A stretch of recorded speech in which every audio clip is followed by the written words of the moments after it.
नमस्कार मेरे प्यारे श्रोताओं, आज मैं आपके लिए एक अनोखी कहानी लेकर आई हूँ जो आपके दिल को छू जाएगी। तो बिना देर किए चलिए कहानी शुरू करते हैं। एक गांव था जिसका नाम भोजपुर था और वहाँ एक पूर्व सैनिक निवास करता था जिसे सभी लोग फौजी के नाम से पुकारते थे। उनका असली नाम राम सज्जन था। राम सज्जन अपनी पत्नी भागवंती देवी और बच्चों के साथ अपने गांव में रिटायरमेंट के बाद से स्थायी रूप से बस गए थे।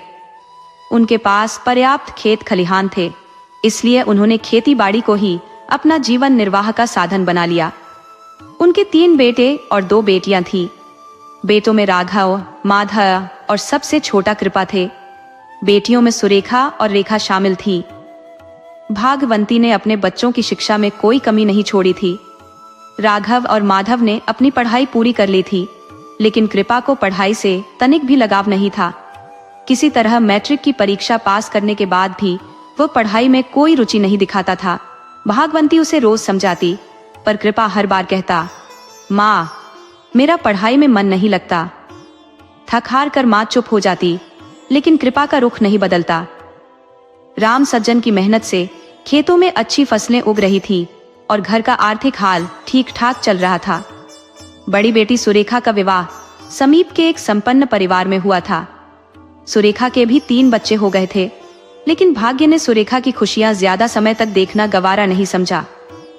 उसके पति सुधीर, जो एक शादी के समारोह में बाराती बनकर गए थे, उनकी किस्मत ने अचानक मोड़ लिया। बारात से लौटते समय रास्ते में बस पलट गई और सड़क पर बारातियों के साथ हादसा हो गया। दूल्हा दुल्हन तो किसी तरह बच गए, लेकिन कुछ बाराती गंभीर रूप से घायल हो गए और कुछ ने अपनी जान गंवा दी। सुलेखा के पति सुधीर का भी वही दुखद अंत हुआ था। हंसी खुशी से भरा शादी समारोह एक पल में मातम में बदल गया।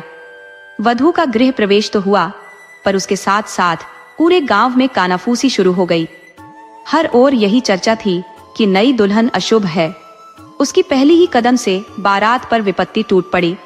भगवान ही जाने आगे क्या होगा। इस तरह की बातें सुन सुनकर नई दुल्हन का दिल टूट गया था। वह दिन रात रोती रहती थी, लेकिन किसी के पास उसके आंसुओं को पहुंचने के लिए सुकून भरे शब्द नहीं थे। राम सज्जन और उनकी बेटी सुरेखा पर दुखों का पहाड़ टूट पड़ा। सुधीर की मौत ने सुरेखा के जीवन को बर्बाद कर दिया था। राम सज्जन ने अपनी बेटी और उसके 3 बच्चों को अपने घर लाकर संभालने का प्रयास किया। उनकी पत्नी भागवंती देवी अपने सरल और स्नेहिल स्वभाव से बेटी को लगातार ढांढस बंधाती रही। वह सुरेखा को समझाती, हिम्मत देती और बच्चों का भी बड़े प्रेम से ध्यान रखती थी। रेखा भी अपनी माँ और बड़ी बहन की देखभाल में कोई कसर नहीं छोड़ती थी। इसी बीच फौज में भर्ती का मौका आया। राम सज्जन का बेटा राघव उसमें शामिल हुआ और चयनित भी हो गया। मेडिकल परीक्षा पास करने के बाद वह ट्रेनिंग के लिए रवाना हो गया। ट्रेनिंग पूरी करने के बाद उसकी पोस्टिंग चीन की सीमा पर हो गई। एक ओर तो राघव की फौज की नौकरी थी और दूसरी ओर देश की सीमा पर तैनाती। गांव के लोग राम सज्जन से पूछने लगे, भैया राघव का विवाह कब करोगे? इस पर राम सज्जन मुस्कुराकर जवाब देते, जल्दी ही करेंगे भाई, ज्यादा देर नहीं लगेगी। इस बीच राघव के विवाह के लिए रिश्ते आने जाने लगे। कोई रिश्ता आता तो दूसरा चला जाता। इसी दौरान रेखा भी बड़ी हो गई थी और राम सज्जन उसके लिए भी वर देखने लगे थे, ताकि उसका समय पर विवाह हो जाए और वह अपने ससुराल चली जाए। राघव के लिए आने वाले रिश्तेदार अपनी कन्याओं की तारीफों के पुल बांधते, कहते, हमारी बेटी आपके घर के लिए एकदम योग्य है, सुंदर है, संस्कारी है और घर गृहस्थी की जिम्मेदारियों को बखूबी निभाएगी। एक दिन राम सज्जन ने अपनी पत्नी भागवंती से कहा, सुनो भागवंती, पहले यह बताओ, बेटी का विवाह पहले करें या बेटे का?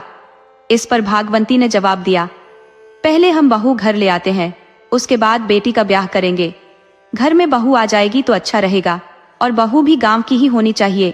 ज्यादा पढ़ी लिखी बहू ससुराल में ठीक से नहीं निभा पाएगी। गांव में ही शादी करना बेहतर रहेगा। भागवंती की सलाह मानकर राम सज्जन ने गांव के त्रिलोकी सिंह की बेटी श्यामा के साथ राघव की शादी तय कर दी। त्रिलोकी सिंह के 2 पुत्र और 1 पुत्री श्यामा थी। उनके पास खेती बाड़ी की जमीन थी और ओनायल इंडिया कंपनी में चपरासी की नौकरी भी करते थे। श्यामा अधिक शिक्षित नहीं थी, जैसा कि अक्सर गांवों में देखा जाता है, जहां लड़कियों की शिक्षा पर अधिक ध्यान नहीं दिया जाता। लड़कियों को बस घर के कामकाज, सिलाई बुनाई और घर संभालने के हुनर सिखाए जाते हैं। यही ज्ञान उनके जीवन को संभालने के लिए पर्याप्त समझा जाता था। राम सज्जन ने राघव को खबर दी, बेटा सुन रहे हो, तुम्हारा रिश्ता तय कर दिया है। 17 अप्रैल को तिलक है और 7 जून को शादी की तारीख निकलवाई है, तो 15 अप्रैल तक छुट्टी लेकर घर आ जाना। राघव के मन में अनगिनत सवाल उठने लगे।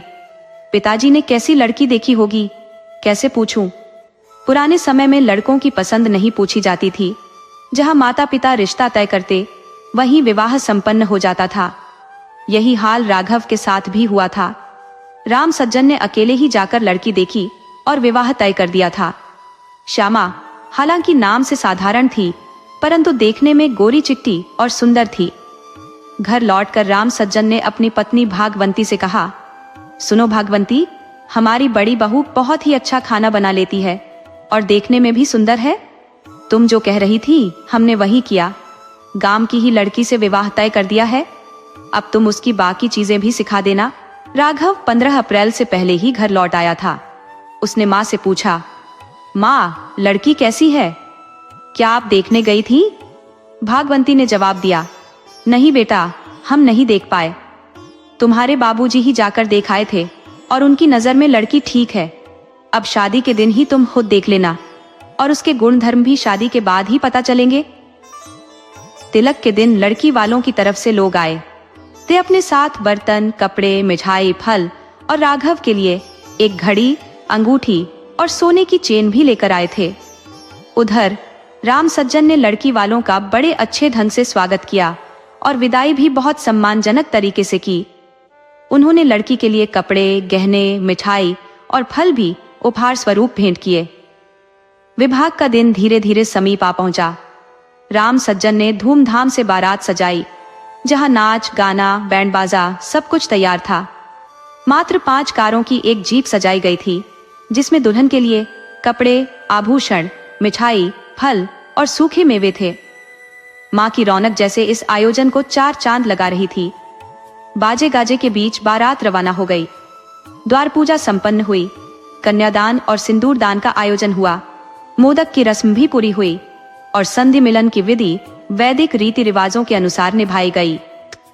पूरे समय राघव के साथ साथ दोनों भाई भी नई भाभी को ठीक से देख नहीं पाए थे, क्योंकि सारी रस्में घूंघट में ही पूरी की गई थी।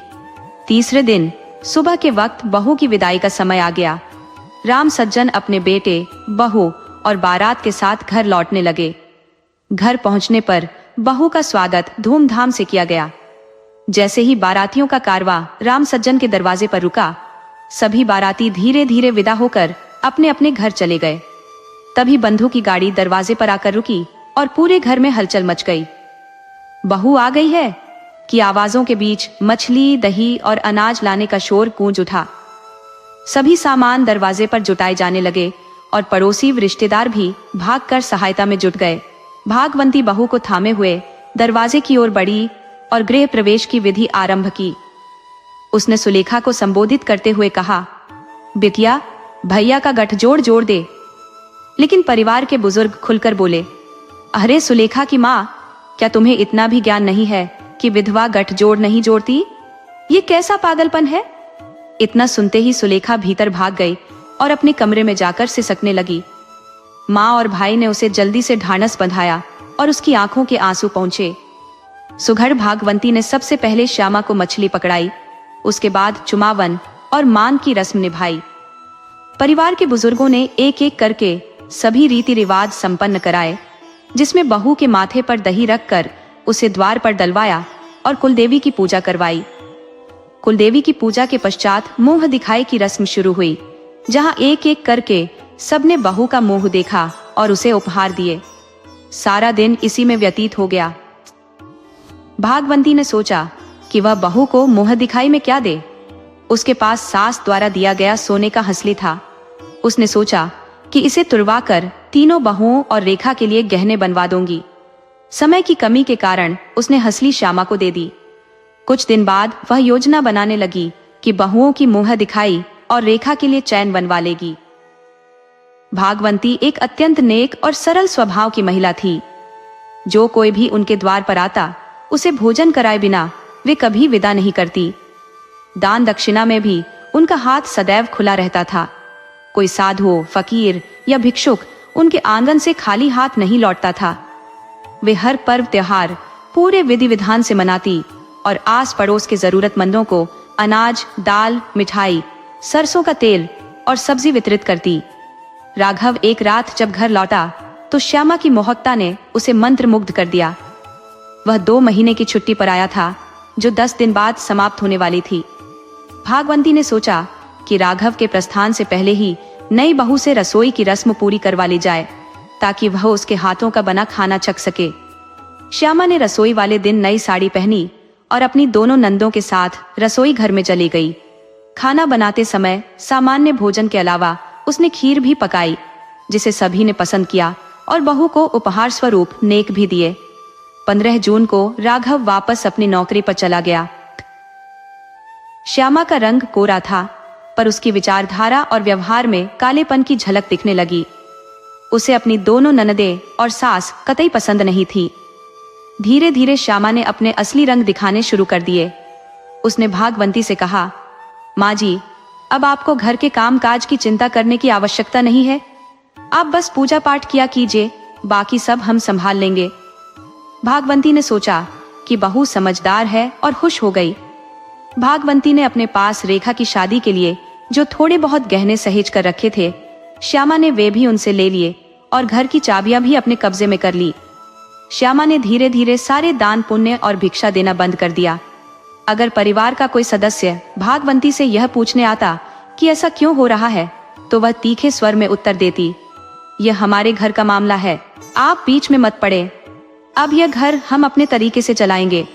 भागवंती के लिए यह सब सुनना कष्टदायक था, पर वह चुप रहने में ही अपनी भलाई समझने लगी। श्यामा का क्रोध और सनक दिन ब दिन बढ़ती गई।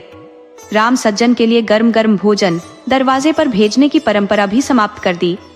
जब उन्होंने इस पर प्रश्न उठाया तो श्यामा ने स्पष्ट कहा, बाबूजी, अगर आप 10 बजे खाते हैं तो हम आपकी प्रतीक्षा नहीं कर सकते।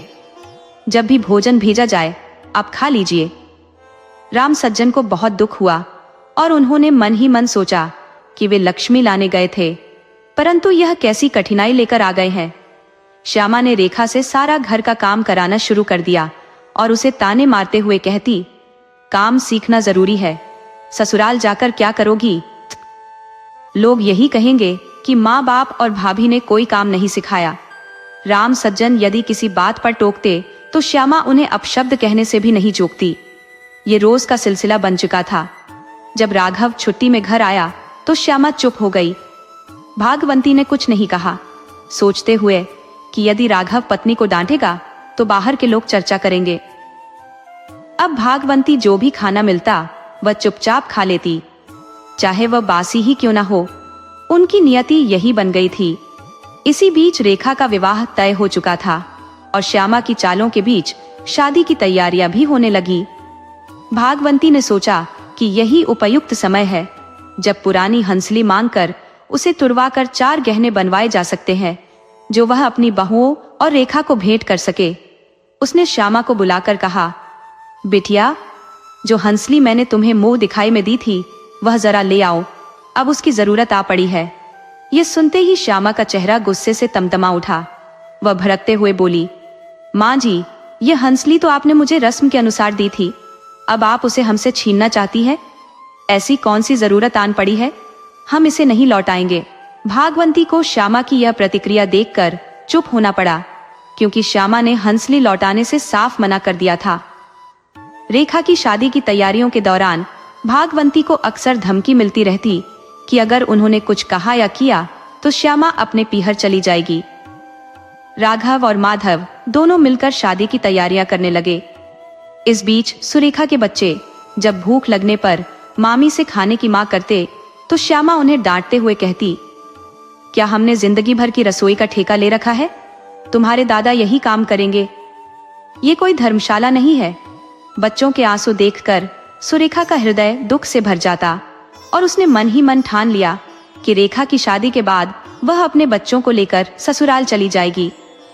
रेखा की शादी की खरीदारी के लिए राघव और माधव जब बाजार जाने लगे तो श्यामा ने तंज कसते हुए कहा, इतना फालतू पैसा खर्च करने की कोई जरूरत नहीं है। राघव ने जवाब दिया, रेखा हमारी बहन है, यह हमारी जिम्मेदारी है। लेकिन श्यामा ने ताने मारते हुए कहा, हाँ, और मैं भी तो रेखा की भाभी हूँ। आखिरकार वह खा पीकर गठरी बांधकर ससुराल चली जाएगी। ये सुनकर राघव क्रोध से पैर पटकते हुए घर से बाहर निकल गया। माधव और कृपा ने अपने बड़े भाई को समझाया, भैया, घर में इस तरह का बर्ताव शोभा नहीं देता। भाभी की सोच तो पुरानी है, इससे बहस करने से कोई फायदा नहीं। राघव चुप रहकर शादी की तैयारियों में जुट गया। राम सज्जन ने अनाज की बिक्री और बैंक से लिए गए कर्ज के पैसों से शादी का प्रबंध किया। कपड़े, गहने, वाहन, बर्तन, मिठाई और फल, सब कुछ तिलक समारोह के लिए तैयार किया गया। रेखा का तिलक बड़े धूमधाम से संपन्न हुआ और तिलक के 10 दिन बाद बारात आने वाली थी। शादी के कुछ दिन पहले रेखा के रिश्तेदार आना शुरू हो गए। उनके रहने और खाने पीने का प्रबंध भी करना था। श्यामा की रोजमर्रा की शिकायतें और ताने लगातार सुनाई देते थे। वह कहती, इतने सारे लोगों के लिए खाना बनाना मुझसे नहीं होगा। राघव ने रिश्तेदारों के खाने के लिए एक हलवाई की व्यवस्था कर दी ताकि बात बिगड़े नहीं। इन सब के बीच राघव अपने भाग्य को कोसता, सोचता, भगवान ने कैसी पत्नी दी है, जैसे सोने के कलश में विष भरा हो। घर की प्रतिष्ठा का श्यामा को कोई भान नहीं था, जबकि सुरेखा अपनी बहन रेखा की शादी की तैयारियों में तन मन से जुटी थी और अपनी माँ का हाथ बढ़ा रही थी। विवाह का दिन जल्दी ही आ गया और दरवाजे पर बारात की धूम मचने लगी। थोड़ी ही देर में द्वार पूजा का आयोजन शुरू हो गया। रेखा का दूल्हा महेश अत्यंत रूपवान था। जब कन्यादान का समय आया तो रेखा को नई साड़ी पहनाई गई और माँ के कर्णफूल व अंगूठी के साथ मंडप ले जाया जाने लगा। इसी बीच श्यामा अचानक दौड़ते हुए आई और रेखा के गहने उतारने का प्रयास करने लगी। भागवंती ने उसका हाथ पकड़ते हुए कहा, यह गहने तेरे नहीं है बहू, ये हमारी बेटी के हैं जो हमने उसे दिए हैं। इतना सुनते ही श्यामा ने चिल्लाना शुरू कर दिया और गाली गलौज करने लगी। राघव ने तुरंत उसे एक कमरे में बंद कर दिया। जो भी रिश्तेदार यह हंगामा सुनते वे पूछते कि क्यों शोर मचा रही है। राघव जवाब देता, उसका मानसिक संतुलन ठीक नहीं है, डॉक्टर की दवा चल रही है, आप इस पर ध्यान न दें और शादी का आनंद लें। शादी की रस्में निर्विघ्न संपन्न हुई और विदाई का क्षण आ गया। राघव ने कमरे का ताला खोलते हुए श्यामा से कहा, रेखा जा रही है, उससे मिल लो। लेकिन श्यामा तिरस्कारपूर्ण स्वर में बोली, हम रेखा से मिलने नहीं जाएंगे, हमारा उससे कोई लेना देना नहीं है। रेखा ने अपनी माँ और बहन से विदा ली और आंसुओं के साथ डोली में बैठ गई। वह भाभी श्यामा के पास भी गई, लेकिन श्यामा ने उसे धक्का दे दिया। कृपा ने अपनी रोती हुई बहन को संभाला और डोली में बिठा दिया। महेश से आग्रह किया, मेरी बहन बहुत भोली है, उसका ख्याल रखना। रेखा के विदा होने के बाद घर सुनसान सा हो गया था। सुरेखा भी अपने बच्चों को लेकर माधव के साथ ससुराल चली गई। राघव की सरकारी नौकरी की नई पोस्टिंग हमीरपुर में हुई थी, जहां उन्हें सरकारी आवास भी मिला था, परंतु मां के विषाक्त व्यवहार के कारण उसने उन्हें साथ नहीं ले जाने का निर्णय लिया। घर पर बस भागवंती, बाबूजी, माधव और कृपा ही रह गए थे। भागवंती की स्थिति अब दयनीय हो चुकी थी। वह नहा धोकर पूजा पाठ के बाद जब भोजन के लिए आती तो उसके सामने बासी भोजन परोस दिया जाता। पहले जहां घर में दूध दही की भरमार होती थी, अब परिवार वालों को बचा खुचा भोजन दिया जाता और ताजगी से परिपूर्ण खाद्य सामग्री बाहर वालों को मुफ्त में बांट दी जाती। ये सब देखते हुए भी भागवंती मौन सादे रहती। इस बीच माधव को शिक्षक के रूप में नौकरी मिल चुकी थी। राघव और माधव मिलकर अपने पिताजी की सहायता करते थे। अब माधव के लिए विवाह प्रस्ताव भी आने लगे थे। एक दिन राम सज्जन ने माधव से कहा, बेटा, रेखा की शादी में हम ठगे से रह गए। अब तेरे विचार कैसे हैं? क्या हम तेरे लिए कोई उचित रिश्ता ढूंढे जो तेरी पसंद के मुताबिक हो? माधव ने सहजता से कहा, पिताजी, मेरी कोई विशेष पसंद नहीं है। अगर बहू पढ़ी लिखी होगी तो घर की जिम्मेदारियों को बखूबी संभाल लेगी। जो भी रिश्ता आए वह हमारे आसपास का हो और लड़की कम से कम बीए पास होनी चाहिए। हमें कोई दहेज नहीं चाहिए, बस लड़की शिक्षित होनी चाहिए। अगर वह नौकरी करना चाहे तो वह भी कर सकती है। राम सज्जन के मन में यह सुनकर एक विचार अंकुरित होने लगा। अंततः माधव के लिए उपयुक्त कन्या का चयन कर लिया गया। कई स्थानों पर रिश्ते देखने के पश्चात एक जगह माधव का विवाह तय हुआ। वधू का नाम कविता था, जो अमर सिंह की पुत्री तथा रामायण सिंह के परिवार से संबंध रखती थी। उनका निवास शहर में था और वहीं उनका व्यवसाय भी चलता था। परिवार में 2 पुत्र और 1 पुत्री थे, जिनमें से कविता सबसे छोटी थी और वर्तमान में कॉलेज की पढ़ाई कर रही थी। वह बी.ए. की छात्रा थी और रामायण सिंह की कन्या होने के नाते उसके संस्कारों और शिक्षण पर विशेष ध्यान दिया गया था। जब श्यामा ने सुना कि माधव की पत्नी पढ़ी लिखी आ रही है तो उसके भीतर जलन और बढ़ गई। परिवार के कुछ सदस्य और पड़ोसियों ने भी उसे बहकाने का काम किया, यह कहकर कि नई बहू को सिर पर मत चढ़ाना और अपना अधिकार कभी मत छोड़ना। इस तरह की बातें केवल अस्थिरता पैदा करने के लिए ही होती है। माधव की शादी 2 जून को तय हुई थी। बारात की तैयारियां पूरे जोर शोर से की गईं। सभी बाराती बस में सवार होकर रामायण सिंह के आवास की ओर रवाना हुए, जहां उनका स्वागत अत्यंत शानदार ढंग से किया गया। वर वधू के परिवारों के बीच हंसी खुशी का माहौल बना रहा और दान दहेज के साथ कविता की विदाई भी संपन्न हुई। ससुराल में प्रवेश करने पर भागवंती ने लोकाचार के अनुसार कविता का अभिनंदन किया। रेखा और सुरेखा अपनी पढ़ी लिखी भाभी के आगमन से बहुत प्रसन्न थी। जल्द ही कविता को यह समझ में आ गया कि घर में जेठानी का ही वर्चस्व है और माता पिता उन्हीं की मर्जी से चलते हैं।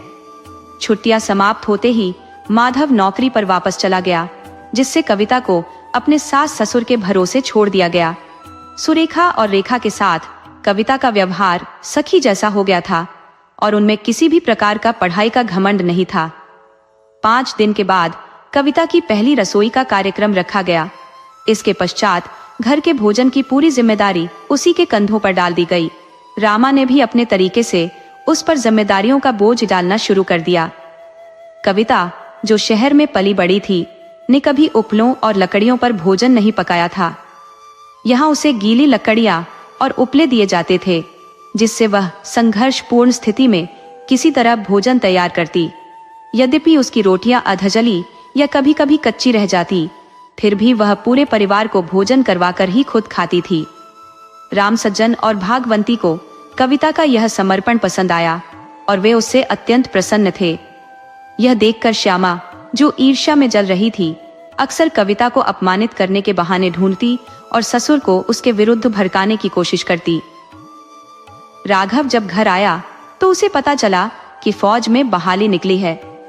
वह कृपा को अपने साथ ले गया और उसकी अच्छी तरह से तैयारी करवाई, जिससे वह फौज में नौकरी पा सके। तीनों भाई आपसी समझदारी से रहते थे और मिलजुल कर सभी कार्य करते थे। उनकी एकजुटता देखकर पट्टीदार लोग ईर्ष्या से जलने लगे और श्यामा को उकसाने लगे। इसी दौरान श्यामा ने 2 बेटों और 1 बेटी को जन्म दिया। माधव ने नई नौकरी शुरू की और छुट्टी पर घर आता जाता रहा। एक दिन राम सज्जन ने माधव से कहा, बेटा, छोटी बहू को अपने साथ ले जाओ। इस पर माधव ने उत्तर दिया, बाबूजी, अगर माँ भी हमारे साथ चलें तो सही रहेगा। राम सज्जन ने कहा, अगर माँ जाना चाहे तो तुम उन्हें ले जाओ, हम घर देख लेंगे। इस पर माधव अपनी माँ और पत्नी कविता को लेकर गोरखपुर चला आया। वहां कविता और भागवंती के बीच माँ बेटी जैसा प्यार और अपनापन था। लोग उन्हें सास बहू नहीं बल्कि माँ बेटी मानते थे। कविता भागवंती की हर पसंद का ख्याल रखती थी, चाहे वह खाने की बात हो या पहनावे की। कुछ समय बाद जब कविता माँ बनने वाली थी तो उन्हें गांव आना पड़ा। कविता ने एक बेटे को जन्म दिया। उसके जन्मोत्सव पर राम सज्जन ने पूरे गांव को भोज के लिए निमंत्रण दिया, परंतु श्यामा माधव के बेटे से खुश नहीं थी। उसे केवल अपने ही बच्चे से प्रेम था। नामकरण के समय माधव के बेटे का नाम वैभव रखा गया। कविता और श्यामा एक दूसरे के विपरीत थी। कविता के लिए परिवार का महत्व सबसे ऊपर था, जबकि श्यामा बड़ी होने के कारण उसे हर समय परेशान करती रहती थी और मानसिक यातनाएं देती थी। कविता अपने माता पिता के दिए हुए संस्कार और ससुर की प्रतिष्ठा का ख्याल रखते हुए सब कुछ सहती रही। जिसके कारण श्यामा का साहस बढ़ता गया। कभी कभी कविता को बिना खाए सो जाना पड़ता और किसी को इसका पता तक नहीं चलता। मानसिक उत्पीड़न झेलते हुए जब बिना वजह उसे पति की डांट भी सुननी पड़ती, तब वह धीरे धीरे अवसाद का शिकार हो गई। भागवंती यह सब देखती रही और माधव के बेटे का तिरस्कार भी सहन नहीं कर पा रही थी। जब माधव छुट्टी पर घर आया तो भागवंती ने कहा, बेटा, बहू और लल्ला को लेकर शहर वापस चले जाओ। यहाँ गांव में सुविधाएं नहीं है और बहू बीमार पड़ रही है। कविता ने भी कहा, माँ, आप भी चलिए, तभी हम जाएंगे।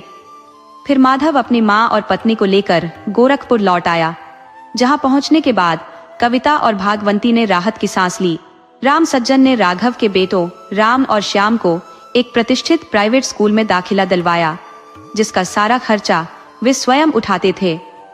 राघव की बेटी का भी नाम उसी स्कूल में दर्ज करवा दिया गया था। इधर तीनों भाइयों ने मिलकर एक भव्य घर बना लिया था। खेती की आय से परिवार का पालन पोषण आराम से होता था और हर साल खेती से 87 से 80 हजार रुपए की आमदनी हो जाती थी। लेकिन समय का खेल अनजान होता है। एक दिन राम सज्जन को अचानक बुखार हो गया।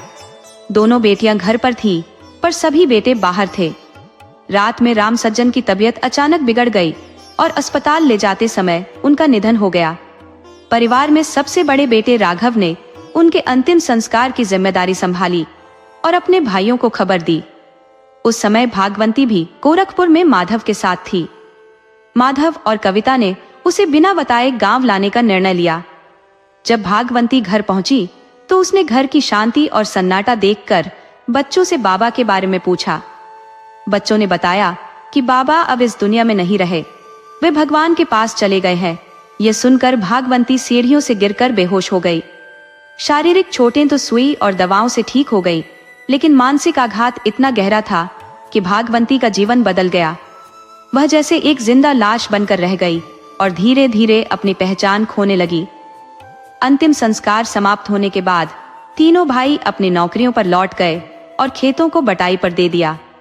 वे बारी बारी से घर आकर उसकी देखभाल करते रहे। इस बीच कविता भी गोरखपुर लौट आई और उसे दूसरे बच्चे का आगमन भी निकट था। माँ की शारीरिक और मानसिक स्थिति बेहद कमजोर हो चुकी थी और कविता की देखभाल करने वाला कोई नहीं था, जिसके कारण उसे मजबूरी में अपने पिता के घर जाना पड़ा। वहीं उसने एक सुंदर सी बिटिया को जन्म दिया, जिसका नाम बड़े प्यार से जया रखा गया। जया न केवल सुंदर थी बल्कि तेज तर्रार भी। जब माधव दोनों बच्चों को अपने नाना के घर से वापस लाया तो जया भागते हुए आई और अपने पापा के लिए पानी लेकर आई। पापा पापा पानी पी लो, वह कहती और माधव उसे गोद में उठाकर प्यार से गले लगा लेता। राघव और माधव ने सोचा कि अब पिता तो नहीं रहे, ऐसे में यदि कृपा की शादी करवा दी जाए तो शायद माँ का दुख थोड़ा कम हो सके। डॉक्टरों के सुझाव के अनुसार उन्होंने कृपा की शादी पास के गांव में तय कर दी। कृपा की पत्नी मधु शिक्षित और बुद्धिमान महिला थी, जबकि कृपा की शिक्षा साधारण थी। उसके कुछ दोस्तों ने उसे यह सोचने पर मजबूर कर दिया कि उसकी पत्नी उसे अपने से कमतर समझेगी। हालांकि मधु इन बातों से परे एक खुशमिजाज और परिश्रमी महिला थी, लेकिन श्यामा, जो जल्दी से मधु पर हावी हो गई, ने उसे सिखाया कि उसकी सास भागवंती, जो मानसिक रूप से अस्वस्थ है, उनकी देखभाल मत करना, बस खाना बना देना। मधु ने उसकी बातें मान ली और वही किया। भागवंती चुपचाप रोती रही, लेकिन उसे सहानुभूति जताने वाला कोई नहीं था। उसका बड़ा बेटा राघव अपनी माँ के लिए सामान लाता था, लेकिन श्यामा उसे भागवंती तक पहुँचने नहीं देती थी। जो भी चीजें घर में लाई जाती थी वे भी भागवंती को नहीं मिलती थी। मधु को कभी कभी दुख होता, पर श्यामा के कठोर रवैये के आगे वह भी विवश थी। समय बीतता गया। मधु ने 2 बेटियों को जन्म दिया। लड़के की चाहत में मधु फिर गर्भवती हो गई, लेकिन तीसरी बार भी एक बेटी पैदा हुई। इसके बाद मधु के पैर फिर से भारी हो गए और उसने सोचा कि शायद अब एक बेटा हो जाएगा, जिससे उसका जीवन आसान हो जाएगा। परंतु उसका सपना टूट गया। चौथी बार भी बेटी ही जन्मी। इस बार मधु इतनी कमजोर हो गई कि वह इस कठिनाई को सहन नहीं कर सकी। पहले उसकी नवजात बच्ची का निधन हुआ और 8 दिन बाद मधु भी संसार को अलविदा कह गई। कृपा की 3 बेटियां अब अनाथ हो गई थी। बिंदु जो 8 साल की थी, सिंधु 5 साल की और नीलो सिर्फ 3 साल की। मधु के जाने के बाद कृपा पूरी तरह से टूट गया। श्यामा को भी उस पर थोड़ा दया आ गया, लेकिन उसमें उसका स्वार्थ भी था।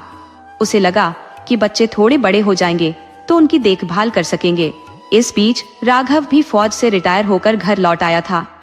उसके दोनों बेटे भी पढ़ लिख कर अच्छे से स्थापित हो गए थे और उसकी बेटी की भी एक सम्मानित परिवार में शादी हो गई थी। भले ही बेटी बहुत ज्यादा पढ़ी लिखी न थी, लेकिन वह घर परिवार संभालने में सक्षम थी। राघव को अपने भाई कृपा के बच्चों से बहुत प्रेम था और वह उनकी खुशी का हमेशा ध्यान रखता था। भागवंती के निधन के बाद कृपा की दुनिया और अधिक अंधेरी हो गई थी। माँ और मधु दोनों का बिछोह उसके लिए असहनीय हो गया था। कृपा ने अपने घर में रहना छोड़ दिया और अधिकांश समय घर के बाहर बिताने लगा। उसके सभी बच्चे अभी नाबालिग थे और श्यामा की नकारात्मक सोच ने उन्हें कृपा के विरुद्ध कर दिया था। कुछ दिनों से कृपा की तबीयत लगातार बिगड़ रही थी। बुखार और भूख की कमी उसकी दिनचर्या का हिस्सा बन गए थे।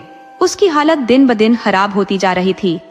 कृपा ने फोन पर माधव से कहा, भैया मेरी तबीयत ठीक नहीं है, मैं डॉक्टर को दिखाना चाहता हूँ, लेकिन मेरे पास पैसे नहीं है। माधव ने कृपा से कहा, अभी मेरा वेतन रुका हुआ है, किसी से उधार लेकर डॉक्टर को दिखा लो, जैसे ही मेरा वेतन आ जाएगा मैं तुम्हें पैसे भेज दूंगा। कृपा ने मजबूर होकर अपना धान बेच दिया और रुपये 7,000 लेकर डॉक्टर के पास गया। डॉक्टर ने जांच के बाद बताया, तुम्हें हेपेटाइटिस भी हो गया है और यह खतरनाक स्थिति में है। अगर दवा लगातार चलती रही तो कुछ समय तक बच सकते हो। इस खबर ने कृपा को झकझोर कर रख दिया। घर लौटने के बाद उसने सोचा, फिर भी नौकरी पर जाता रहा। उसने रुपये 7,000 धान बेचकर डॉक्टर को दिखाया था। इस बात पर श्यामा ने घर में बवाल खड़ा कर दिया। राघव ने भी उसे खरी खोटी सुनाई, जबकि राघव को सारी सच्चाई का कोई अंदाजा नहीं था। कुछ समय बाद कृपा को फिर से डॉक्टर और दवा की जरूरत पड़ी। उसने आर्मी हॉस्पिटल में इलाज करवाया, लेकिन मेडिकल बोर्ड ने उसे अनफिट करार दिया और रिटायरमेंट के कागज पकड़ा दिए। घर आकर वह पेंशन के पैसे से अपनी दवाओं का इंतजाम करता रहा, लेकिन श्यामा की बदतमीजियां लगातार बढ़ती जा रही थी। अंततः कृपा बिस्तर पकड़ने को मजबूर हो गया। सुरेखा का बेटा सुबोध कृपा को बनारस के अस्पताल में भर्ती करवाने के लिए लेकर गया और उसने राघव और माधव को खबर दी। दोनों मामा बनारस पहुंचे, जहां कृपा अस्पताल में भर्ती था। माधव ने उसकी देखभाल की। डॉक्टर ने माधव को बताया, ये हेपेटाइटिस बी के अंतिम चरण में है, कभी भी कुछ हो सकता है। माधव जानता था कि उसकी भाभी ने भैया के कान में कृपा के खिलाफ जर घोला है। उसने बड़े भाई को सच्चाई बताई और कहा, भैया अंतिम समय में भाई से मिल लो। राघव बनारस भागा भागा आया। बड़े भाई के आने के 3 घंटे बाद कृपा ने माधव को बुलाया और कहा, भैया अब मैं जा रहा हूँ, आज से मेरे बच्चों के माँ बाप तुम ही हो। ये कहकर कृपा ने दुनिया को अलविदा कह दिया। दोनों भाई फूट फूट कर रोने लगे। राघव को अपनी गलती पर बहुत पछतावा हो रहा था। उसने अपनी पत्नी की वजह से अपने भाई को जलील किया था और यही वजह थी कि उसका परिवार बिखर गया। घर लौटने पर राघव ने श्यामा को खूब फटकारा, लेकिन उस पर कोई असर नहीं हुआ। कृपा के दाह संस्कार के बाद दोनों भाइयों ने मिलकर बच्चों की देखभाल शुरू कर दी। माधव हर महीने बच्चों की पढ़ाई का खर्चा भेजता और राघव उनके कपड़े और दूसरी जरूरतों का ख्याल रखता। दोनों भाई एक दूसरे के साथ मिलकर हर काम करते। एक दिन माधव ने राघव से कहा, भैया मुझे लगता है कि हमें बैंक से लोन लेकर एक साझा खाता खोलना चाहिए, ताकि दहेज के लिए पैसे इकट्ठा कर सके। जब जरूरत पड़ेगी तब पैसा कहां से आएगा? एक शिक्षक की नौकरी से इतना बड़ा खर्च एक बार में नहीं हो सकता। राघव ने हामी भरी और माधव ने बैंक से रुपये 5 लाख का लोन लेकर साझा खाता खोल दिया। दोनों भाई हर महीने अपनी तनख्वाह से लोन की किस्तें चुकाने लगे। माधव का बड़ा बेटा राम MBA करने के बाद एक निजी संस्थान में नौकरी करने लगा। उसकी पढ़ाई भी शैक्षिक ऋण के माध्यम से हुई थी, जिसे नौकरी लगने के बाद चुकाना था। शुरुआती दिनों में राम नियमित रूप से शैक्षिक ऋण का भुगतान करता रहा। इस बीच उसकी शादी सुधा नामक पढ़ी लिखी लड़की से तय हो गई। विवाह बड़े धूमधाम से संपन्न हुआ और घर में पढ़ी लिखी बहू आ गई। शादी के 3 महीने बाद राम ने कहा, इस महीने देर हो गई है, मैं बैंक जा रहा हूँ शैक्षिक ऋण का भुगतान करने के लिए। इस पर सुधा बोली, मेरे पिता ने भी शैक्षिक ऋण लिया था। जब समय समाप्त हो गया तो उन्होंने एक आवेदन दिया था कि वह ऋण नहीं चुका सकते। इसके बाद केवल रुपए 1,50,000 ही देने पड़े और बाकी का कर्ज माफ हो गया। आप भी ऐसा ही करें। राम कुछ कहता उससे पहले ही श्यामा ने हस्तक्षेप किया, बहुत सही कह रही है। अगर तुम्हारा पैसा कटता है तो जो बचेगा उसे दूसरे काम में लगा लेना। राम की बड़ी बहन ने भी मां का समर्थन किया। धीरे धीरे ऋण का बोझ बढ़ता गया। जब भी राघव पूछते, राम लोन चुकाया, तो राम चुप हो जाता और श्यामा तथा सुधा राघव को शांत कर देती। 3 साल बीत गए और ब्याज बढ़कर रुपए 5 लाख से अधिक हो गया। एक दिन राघव के हाथ में बैंक और कोर्ट से नोटिस आ गया, जिसमें कहा गया था कि यदि रकम नहीं चुकाई गई तो बैंक में जमा धनराशि और खेती की जमीन जब्त कर ली जाएगी। राघव इस लोन का गारंटर था। उस समय माधव की पत्नी कविता भी घर में मौजूद थी। उसने कहा, भैया जी घबराइए मत, सब ठीक हो जाएगा, कोई न कोई रास्ता निकल आएगा। लेकिन राघव का गुस्सा काबू से बाहर था। उसने राम और श्यामा को खूब खरी खोटी सुनाई। बेवकूफ, अगर एक बार भी हमें बता दिया होता कि लोन नहीं चुका पा रहे हो तो हम अपनी पेंशन से रुपए 10,000 हर महीने देकर इसे चुकता कर देते। अब तो न घर के रहे न घाट के। माधव के साथ जो साझा खाते में रुपए 5 लाख बिन्नू की शादी के लिए रखा गया था, वह भी बैंक ने कर्ज चुकाने के लिए काट लिया। थोड़ा जो बचा था उसे अगली किस्त में देने का नोटिस आ गया। इसी बीच राघव के छोटे बेटे श्याम की भी शादी हो गई। उसकी पत्नी प्रिया BSSC पास थी, परंतु उसके पास डिग्री थी, ज्ञान नहीं। श्यामा ने अपनी देवरानी कविता के साथ जिस तरह का व्यवहार किया था, वही रवैया उसने अपनी बहुओं पर भी थोप दिया। बड़ी बहू सुधार चुप रहती, लेकिन सास के प्रति उसके मन में खटास थी। मैं रोजगार के सिलसिले में घर से बाहर रहती थी और इस स्थिति में प्रिया बेचैन थी। कहाँ जाए, क्या करे, कुछ समझ नहीं आता था। उसे केवल ताने ही नहीं बल्कि खाने पीने और अन्य चीजों पर भी पाबंदियों का सामना करना पड़ता था। साबुन और जरूरत की चीजें भी माप तौल कर दी जाती, लेकिन प्रिया मानसिक रूप से कमजोर नहीं थी। उसने भांप लिया कि यदि वह चुपचाप सहती रही तो लोग उसे दबाते ही रहेंगे। प्रिया ने श्यामा से सीधा मुकाबला करने का निर्णय लिया। श्यामा की एक कटाक्ष के बदले वह 4 सुना देती। कभी कभी ऐसा लगता था कि कहावतें साकार हो रही हैं, जैसे को तैसा। इसी बीच राम एक पुत्र का पिता बना और श्याम के घर एक प्यारी बेटी ने जन्म लिया। राघव, जो घर के तनाव से पहले ही दवाइयों का सहारा ले रहा था, ने स्थिति बिगड़ती देख दवाएं छोड़ दी, जिससे घर का कलह और बढ़ गया। एक दिन राघव को ब्लड प्रेशर के कारण लकवे का अटैक आया। किसी तरह जान तो बच गई, लेकिन दिमाग में खून का थक्का जम गया और राघव बिस्तर पर पड़ा रहने को मजबूर हो गया, मानो बिस्तर ही उसका स्थायी ठिकाना बन गया हो। इस मुश्किल घड़ी में माधव और कृपा की बेटियां बिंदु और सिंधु अपने बड़े पिताजी की सेवा में जुट गई। राम और श्यामा ने धीरे धीरे दूरी बना ली, जबकि छोटा बेटा श्याम और उसकी पत्नी प्रिया ने ससुर की देखभाल की। 3 साल तक राघव ने यह कष्ट झेला और अंततः दुनिया को अलविदा कह दिया। राघव के जाने से श्यामा को कोई विशेष दुख नहीं हुआ, मानो उसने पहले ही इस दुख को भुला दिया हो। घर की सारी जिम्मेदारी अकेले माधव के कंधों पर आ गई। वह एक शिक्षक था, जिसके पास 4 बेटियों और एक बेटे की पढ़ाई का भार भी था। निरंतर संघर्ष करते करते वह खुद भी ब्लड प्रेशर का मरीज बन गया। उसकी पत्नी कविता ने कभी भी उसके काम में दखल नहीं दिया और उनके बच्चे भी किसी तरह की शिकायत नहीं करते थे। लेकिन संपन्न जीवन जीने का सपना उनके लिए एक मृग तृष्णा ही रहा, क्योंकि परिवार का गुजारा चलाने में माधव हमेशा आर्थिक संकट से जूझता रहा। कई रातें वह बिना सोए गुजार देता, ये सोचते हुए कि आगे क्या करना है। राम और श्याम अपने चाचा का सहारा नहीं बन पाए, बल्कि वे हमेशा यही रटते रहते कि उनके पास पैसे नहीं बचते। बावजूद इसके माधव हर महीने 15,000 रुपये भेजता, ताकि बच्चों की पढ़ाई और घर का खर्चा चल सके। लेकिन इस कुर्बानी का कोई मूल्य नहीं समझा गया।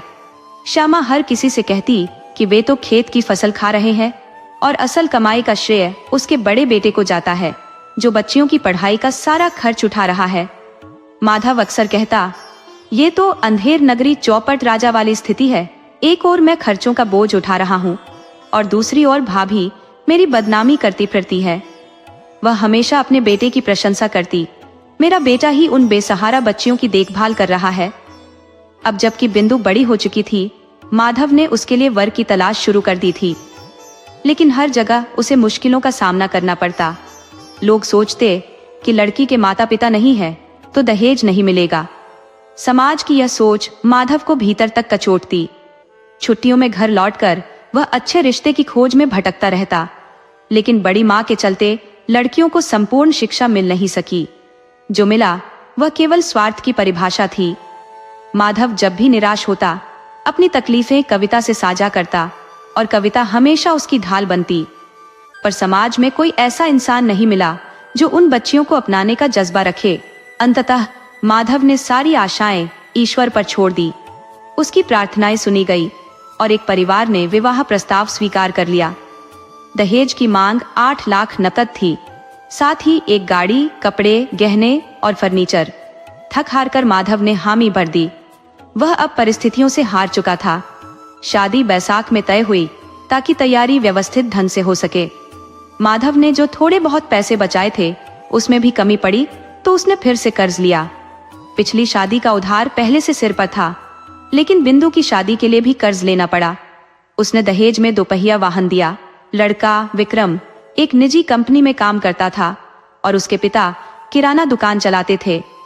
परिवार आर्थिक रूप से मजबूत था और खाने पीने में किसी कमी का अनुभव नहीं होता था। शादी का समय नजदीक आते ही राम, श्याम और उनकी पत्नियां सबसे पहले पहुंच गई। रेखा, सुरेखा और नीतू भी बिंदु की शादी में शामिल हुई। बहुएं तैयारियों में लगी रहीं, लेकिन पैसों के मामले में सहयोग देने से बचती रहीं। माधव ने ईश्वर की मन्नत पूरी करने के लिए गले की चेन, अंगूठी और बिंदु के लिए बाली, पायल, बिछिया जैसी चीजें खरीदी। फर्नीचर, बर्तन और अन्य सामान की खरीदारी भी की ताकि बारात का सम्मानजनक स्वागत हो सके। इस सब ने माधव पर कर्ज का बोझ और बढ़ा दिया। शादी के बाद विदाई की रस्मों में भी पूरा खर्च माधव ने ही उठाया। विक्रम देखने में जितना आकर्षक था, उतना ही स्वार्थी और लालची स्वभाव का निकला। बिंदु की विदाई के बाद माधव भीतर से टूट चुका था। सिंधु और नीलू अपनी बहन के जाने से अकेली पड़ गई और मन ही मन उदास रहने लगी। माधव ने थोड़ी राहत की सांस ली कि कृपा की एक जिम्मेदारी तो पूरी हो गई।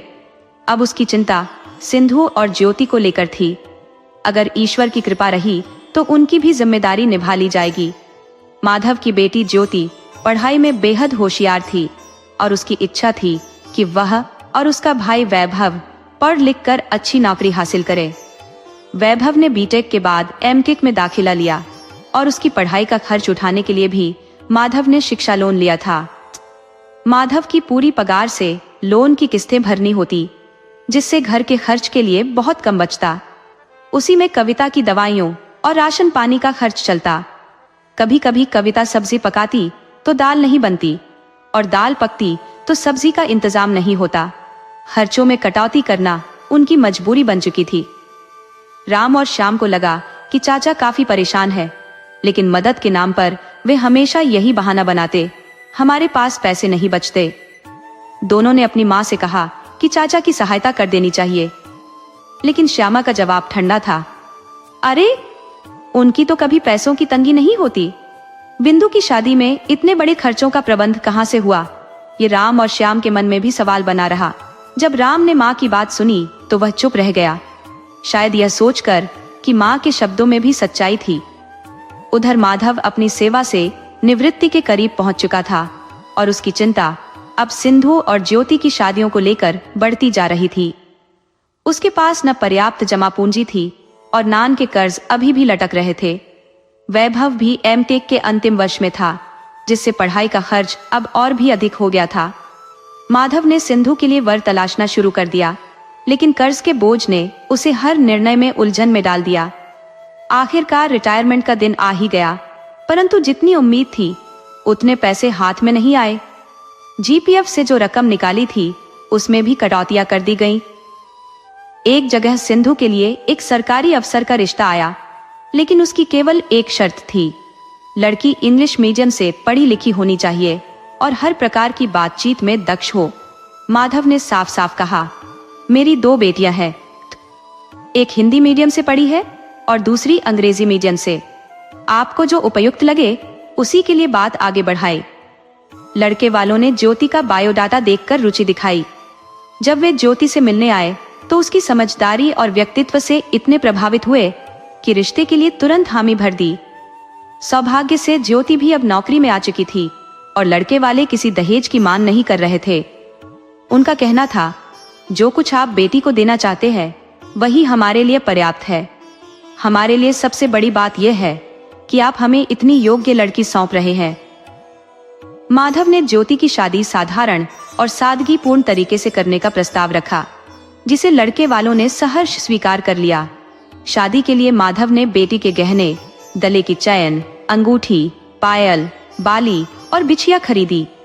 वर के लिए भी एक चैन, अंगूठी, घड़ी और वस्त्र की व्यवस्था की। परंतु गाड़ी देने की शर्त पूरी करना माधव के लिए संभव नहीं था, क्योंकि उसे अब सिंधु की शादी की तैयारी भी करनी थी। ज्योति की शादी में दोनों परिवारों ने मिलकर एक सादे समारोह का आयोजन किया, जिसमें सिर्फ नजदीकी रिश्तेदार शामिल हुए। वर गौरव बेहद सुलझा हुआ और सामाजिक व्यक्ति था। शादी के बाद प्रतिभोज भी बेहद सरल रखा गया। हालांकि माधव ने किफायती ढंग से शादी की, लेकिन उसकी पूरी पेंशन और जमा पूंजी इस आयोजन में खत्म हो गई। मात्र 2 लाख रुपए ही शेष रहे। इस पूरे खर्च में राम, श्याम या किसी भतीजे ने कोई आर्थिक सहयोग नहीं किया, जिससे माधव का मन थोड़ा खिन्न था। अब अगली चिंता सिंधु की शादी की थी। किसी तरह एक उपयुक्त रिश्ता सामने आया। लड़का रोहित एक बैंक में क्लर्क था और माता पिता का आज्ञाकारी पुत्र था, मगर इस रिश्ते के साथ भी शर्तें जुड़ी थी। 10 तोला सोना, एक कार और गृहस्थी के सामान की मांग की गई। माधव ने अपने कर्तव्यों से पीछे हटने का नाम नहीं लिया। उसे तय करना था कि सिंधु की शादी भी अच्छे से संपन्न हो, लेकिन इतने बड़े खर्चों के लिए उसे अपने खेत बेचने की योजना बनानी पड़ी। जब इस बात की भनक श्यामा को लगी तो उसने घर में हंगामा खड़ा कर दिया। श्यामा ने तीखे स्वर में कहा, माधव, तुम आखिर क्यों खेत बेचने की सोच रहे हो? पहले जमीन का बंटवारा होगा, फिर अपने हिस्से का जो भी हिस्सा है उसे बेचो या कहीं से प्रबंध करो। ये पहली बार था जब माधव ने खुलकर भाभी से बहस की थी। उसने कहा, भाभी, अगर हमारे पास इतना पैसा होता तो इस मुद्दे पर सोचना ही क्यों पड़ता? हमारे पास बस रुपए 2 लाख ही बचे हैं और इतने में सिंधु का विवाह कर पाना संभव नहीं है। श्यामा ने ठंडे लहजे में उत्तर दिया, ठीक है, पहले जमीन का बंटवारा कर लेते हैं, फिर शादी की सोचना। लेकिन इस मुद्दे की उलझन यही खत्म नहीं हुई। उधर बिंदु के पति विक्रम ने माधव से कहा, चाचा जी, अगर आप खेत बेचने ही वाले हैं तो ध्यान रखिए कि हमारे ससुर जी के पास कोई बेटा नहीं है। उनकी 3 बेटियों को बराबर हिस्सा दे दिया जाए। इस सुझाव ने माधव को और उलझन में डाल दिया। माधव पहले से ही इस कदर थक चुका था कि कई बार उसे लगता, काश मैं इस जीवन में ही न होता तो बेहतर होता। उधर श्यामा अड़ी रही कि जमीन के 3 हिस्से होने चाहिए, एक राम के लिए, दूसरा श्याम के लिए और तीसरा वैभव के नाम। लेकिन इस पूरी बातचीत में बेटियों का कहीं कोई जिक्र ही नहीं था। अगर माधव श्यामा की बात मानता तो उसकी 3 बेटियां बिंदु, सिंधु और ज्योति बिना किसी अधिकार के वंचित रह जाती। वहीं अगर वह विक्रम के सुझाव को अपनाता तो उसे जमीन 3 बेटियों को सौंपनी पड़ती। यह दुविधा उसकी रातों की नींद उड़ा चुकी थी। आखिरकार माधव ने एक निर्णय लिया। उसने सोचा कि बेटियों को उनके पिता की संपत्ति से वंचित करना अन्याय होगा। उसने कोर्ट में याचिका दायर की और अपने हिस्से की जमीन 3 बेटियों के नाम कर दी। श्यामा ने घर में हंगामा तो मचाया, लेकिन माधव अपने फैसले पर अड़िग रहा, क्योंकि उसे बेटियों के भविष्य की चिंता थी। इस बंटवारे के बाद बिंदु के ससुराल वाले उस जमीन के मालिक बन गए। सिंधु की शादी के संदर्भ में भी माधव ने उसके ससुराल वालों से बात की। उसने स्पष्ट कहा, मैंने यह जमीन सिंधु के नाम कर दी है। अब आप चाहे तो इसे बेचकर अपनी जरूरत का सामान खरीद ले या चाहे तो इसे अपने पास रखे। बारात का स्वागत मैं पूरे सम्मान के साथ करूंगा। सिंधु के ससुराल वालों ने इस प्रस्ताव को स्वीकार किया और शादी की तिथि तय कर दी गई। माधव ने बड़े प्रेम से बारात का स्वागत किया और अपनी बची खुची जमा पूंजी से सिंधु और उसके पति को गहने भेंट किए। लेकिन इस सब के बाद माधव के हाथ पूरी तरह खाली हो गए। घर में अब रोज रोज का तनाव चलने लगा। श्यामा की तानेबाजी ने माधव का जीना मुश्किल कर दिया। इसी बीच श्यामा की तबीयत बिगड़ने लगी। माधव यह सब देख नहीं सका और उसने अपनी भाभी के इलाज का प्रबंध करवाया। उसने राम और श्याम को भी खबर भेजी कि उनकी माँ की तबीयत ठीक नहीं है। दोनों बेटे आए और माँ को अपने साथ ले गए, लेकिन माँ केवल 6 महीने ही बेटों के साथ रह पाई। वह उस माहौल में खुद को कभी सहज महसूस नहीं कर सकी। शुरुआत में 3 महीने राम के पास और फिर 3 महीने श्याम के पास बिताए। दोनों ने अपनी बहुओं का जिस तरह व्यंग्यपूर्ण तानों से स्वागत किया, उसी प्रकार की प्रतिकृति बहुओं ने भी उनके प्रति दिखाई। 6 महीने बीतने के बाद श्याम घर वापस लौटी और जो फसल खेत से प्राप्त होती वही उसका आहार बन गई। माधव के जीवन में अब एक अंतिम जिम्मेदारी शेष थी, नीलू की शादी। जल्द ही नीलू के लिए एक योग्य वर की खोज आरंभ हुई और एक उत्तम परिवार का चयन किया गया। नीरज, जो पुलिस इंस्पेक्टर के पद पर कार्यरत था और गोरखपुर से था, को नीलू के लिए वर के रूप में चुना गया। माधव ने नीलू की शिक्षा को भी पूरा कराया था, उसे बीएड करवाया और बाकी सभी बेटियों की तरह उसे भी शादी के गहने दिए। जेठ के महीने में नीलू की शादी का शुभ समय निश्चित किया गया। नीलू की शादी में रेखा, सुरेखा, बिंदु और सिंधु सभी शामिल हुए और उनके पति भी साथ थे। ये माधव के जीवन की अंतिम बड़ी जिम्मेदारी थी। बारात का स्वागत बहुत धूमधाम से किया गया। सभी बेटियों और जमाई को भी विदाई सम्मान पूर्वक दी गई, जिसमें कपड़े, मिठाई और फल शामिल थे। इन सारी तैयारियों में वैभव ने भी कुछ सहयोग दिया और माधव ने अपने हिस्से की कुछ जमीन बेच दी। परंतु श्यामा का असंतोष फिर भी समाप्त नहीं हुआ। उसने पुनः माधव से कहना शुरू कर दिया, तुम अपनी जमीन नष्ट कर दोगे। अब इस घर में क्या बचा है, इसे बेच दो, वरना हम सड़कों पर आ जाएंगे। माधव, जो अब अपनी जिंदगी से पूरी तरह थक चुका था, आखिरकार अदालत की शरण में गया और अपने हिस्से की जमीन अपनी भाभी के नाम कर दी। उसने कहा, भाभी जी, पिता की जमीन के लिए तुम्हारे पास अब कोई मलाल न रहे। जो कर्ज तुम्हारे ऊपर था, हम उसे चुका चुके हैं। अब हमारे पास न तो तुम्हारा घर है, न ही तुम्हारा खेत। अब हम दोनों बूढ़े हो चुके हैं और इस गांव को छोड़कर जा रहे हैं। तुम लोग यहाँ खुशी से रहो। ये कहते हुए माधव कविता को लेकर घर से चला गया। वह प्रतिष्ठित घर, जिसे कभी क्षेत्र में प्यार और अपनापन के लिए जाना जाता था, आज अपनी सारी इज्जत खो बैठा था। दोस्तों, ये वही कहानी है जो बताती है कि एक महिला के हाथ में होता है। वह चाहे तो घर को स्वर्ग बना सकती है और अगर चाहे तो उसे बर्बाद भी कर सकती है। श्यामा की गलत फैसले और उसकी अनियंत्रित इच्छाओं ने पूरे घर को तबाही के कगार पर पहुंचा दिया।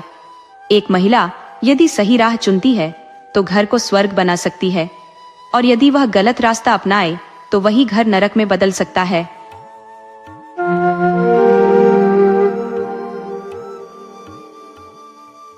बहुत समय पहले की बात है। उत्तर प्रदेश के रामपुर नामक एक छोटे से गांव में, जहां लोग बेहद परिश्रमी और सत्यनिष्ठ थे, वहां चौधरी परिवार का खासा रुतबा था। जसवंत सिंह चौधरी उस इलाके के प्रतिष्ठित जमींदार माने जाते थे। उनके 4 बेटे थे, महेश, प्रकाश, रविंद्र और सबसे छोटे बेटे बलवंत, जिन्होंने शहर में शिक्षा पूरी की थी। शहर से पढ़ाई पूरी कर जब बलवंत चौधरी गांव लौटे तो पूरे गांव में उत्सव का माहौल छा गया। चौधरी का शिक्षित बेटा जब अपने गांव में वापस आया तो जसवंत सिंह चौधरी ने इस खुशी को मनाने के लिए भव्य भोज का आयोजन किया। इस आयोजन में आसपास के प्रभावशाली लोगों के साथ साथ गांव के हर परिवार को आमंत्रित किया गया। भोज में नाच गाने और संगीत का भी विशेष प्रबंध किया गया था, जो उत्सव में रंग भर रहा था। गांव के लोग उमंग से भरकर नए नए परिधान पहनकर और सज धज कर चौधरी साहब के आयोजन में शामिल होने पहुंचे। महिलाओं ने भी बढ़ चढ़कर हिस्सा लिया। अपनी साज सज्जा में कोई कसर न छोड़ते हुए आयोजन स्थल पर पहुंच रही थी। भोज का आयोजन एक ओर जारी था, वहीं दूसरी ओर एक ऊंचे मंच पर चौधरी साहब अपने परिवार संग बैठकर अतिथियों का स्वागत कर रहे थे। वहीं बलवंत चौधरी, जो अब 22 वर्षीय तेजस्वी और सुशोभित युवक बन चुका था, अपने पिता के निकट विराजमान था। शहर की जिंदगी ने उसकी छवि में अलग ही तेज और आकर्षण भर दिया था। मंच के नीचे गांव वालों के लिए बैठने का विशेष इंतजाम था, जहां सभी मेहमान उत्साहपूर्वक नाच गाने का आनंद ले रहे थे। उसी भीड़ में एक और कोने में कमली भी अपने परिवार के संग बैठी थी। वह 18 वर्षीय चुलबुली और आकर्षक बालिका थी, जिसका सौंदर्य और स्वभाव उसकी सादगी में झलकता था। कमली साधारण परिवार से थी। उसके पिता चौधरी साहब के यहाँ मजदूरी करते थे और वह अपनी माता पिता की 5वीं संतान थी। नृत्य और संगीत का जोश मंच पर जारी था, जब बलवंत की निगाह अचानक भीड़ में बैठी कमली पर जा टिकी। उसकी आंखें कमली पर ठहर गई, जैसे उस मासूम चेहरे में उसे कोई गूढ़ आकर्षण दिखाई दे गया हो। वहीं कमली की नजरें भी बलवंत से जा टकराईं और उस पल में दोनों एक दूसरे की तरफ खींच से गए, जैसे कोई अलौकिक डोर उन्हें बांध रही हो। अचानक चौधरी जसवंत सिंह ने बलवंत को आवाज दी और उसका ध्यान टूटा। वह पिता के पास लौट आया, जबकि कमली भी अपने परिवार के साथ अपने घर की ओर चल पड़ी। लेकिन बलवंत के मन में उसकी छवि स्थायी हो गई। उसकी मासूमियत, उसकी चंचल आंखें और भोला चेहरा उसकी स्मृतियों में बस गए थे। अगले दिन बलवंत ने गांव के हर कोने में कमली को खोजा, पर वह कहीं नजर नहीं आई। समय बीतता गया, लेकिन उसकी तलाश खत्म नहीं हुई। एक दिन जब वह खेतों की ओर गया, जहां फसल कटाई हो रही थी, तो उसकी नजर एक बार फिर उसी लड़की पर पड़ी। कमली अपनी मां के साथ खेतों में मजदूरी कर रही थी। जैसे ही बलवंत उनके पास पहुंचा, सभी मजदूर खड़े होकर उनका अभिवादन करने लगे और छोटे मालिक कहकर उनका स्वागत किया। बलवंत का मन अब सहज था, क्योंकि वह अपनी तलाश के मुकाम पर पहुंच चुका था। कमली भी बलवंत चौधरी को अपलक देखे जा रही थी। एक दिन बलवंत उससे उसका नाम पूछता है और वह मुस्कुराते हुए कहती है, जी, मेरा नाम कमली है। इसके बाद बलवंत बहाने बनाकर अक्सर खेतों पर जाने लगा, ताकि कमली से मुलाकात हो सके। धीरे धीरे दोनों के बीच की बातें गहरी होने लगी और कभी वे नदी के किनारे तो कभी खेत की झोपड़ी में मिलने लगे। एक दिन एकांत में बलवंत कमली से कह बैठा, तुम मुझे बहुत पसंद हो कमली। मुझे लगता है मैं तुमसे प्रेम करने लगा हूं। कमली ने मुस्कुराते हुए कहा, मालिक, आप सचमुच बहुत भले हैं। मैं भी आपको चाहती हूं, पर हमारी दुनिया तो बिल्कुल जुदा है। मैं एक गरीब साधारण जाति की लड़की हूं और आप मेरे लिए सिर्फ एक सपना है। आपकी और मेरी शादी होना मुमकिन नहीं है। आपके दिल में मेरी जगह होना ही मेरे लिए बहुत बड़ी बात है। उस झोपड़ी में बैठे बैठे दोनों अपनी भावनाओं में खोए हुए थे कि तभी बाहर किसी के कदमों की आहट सुनाई दी।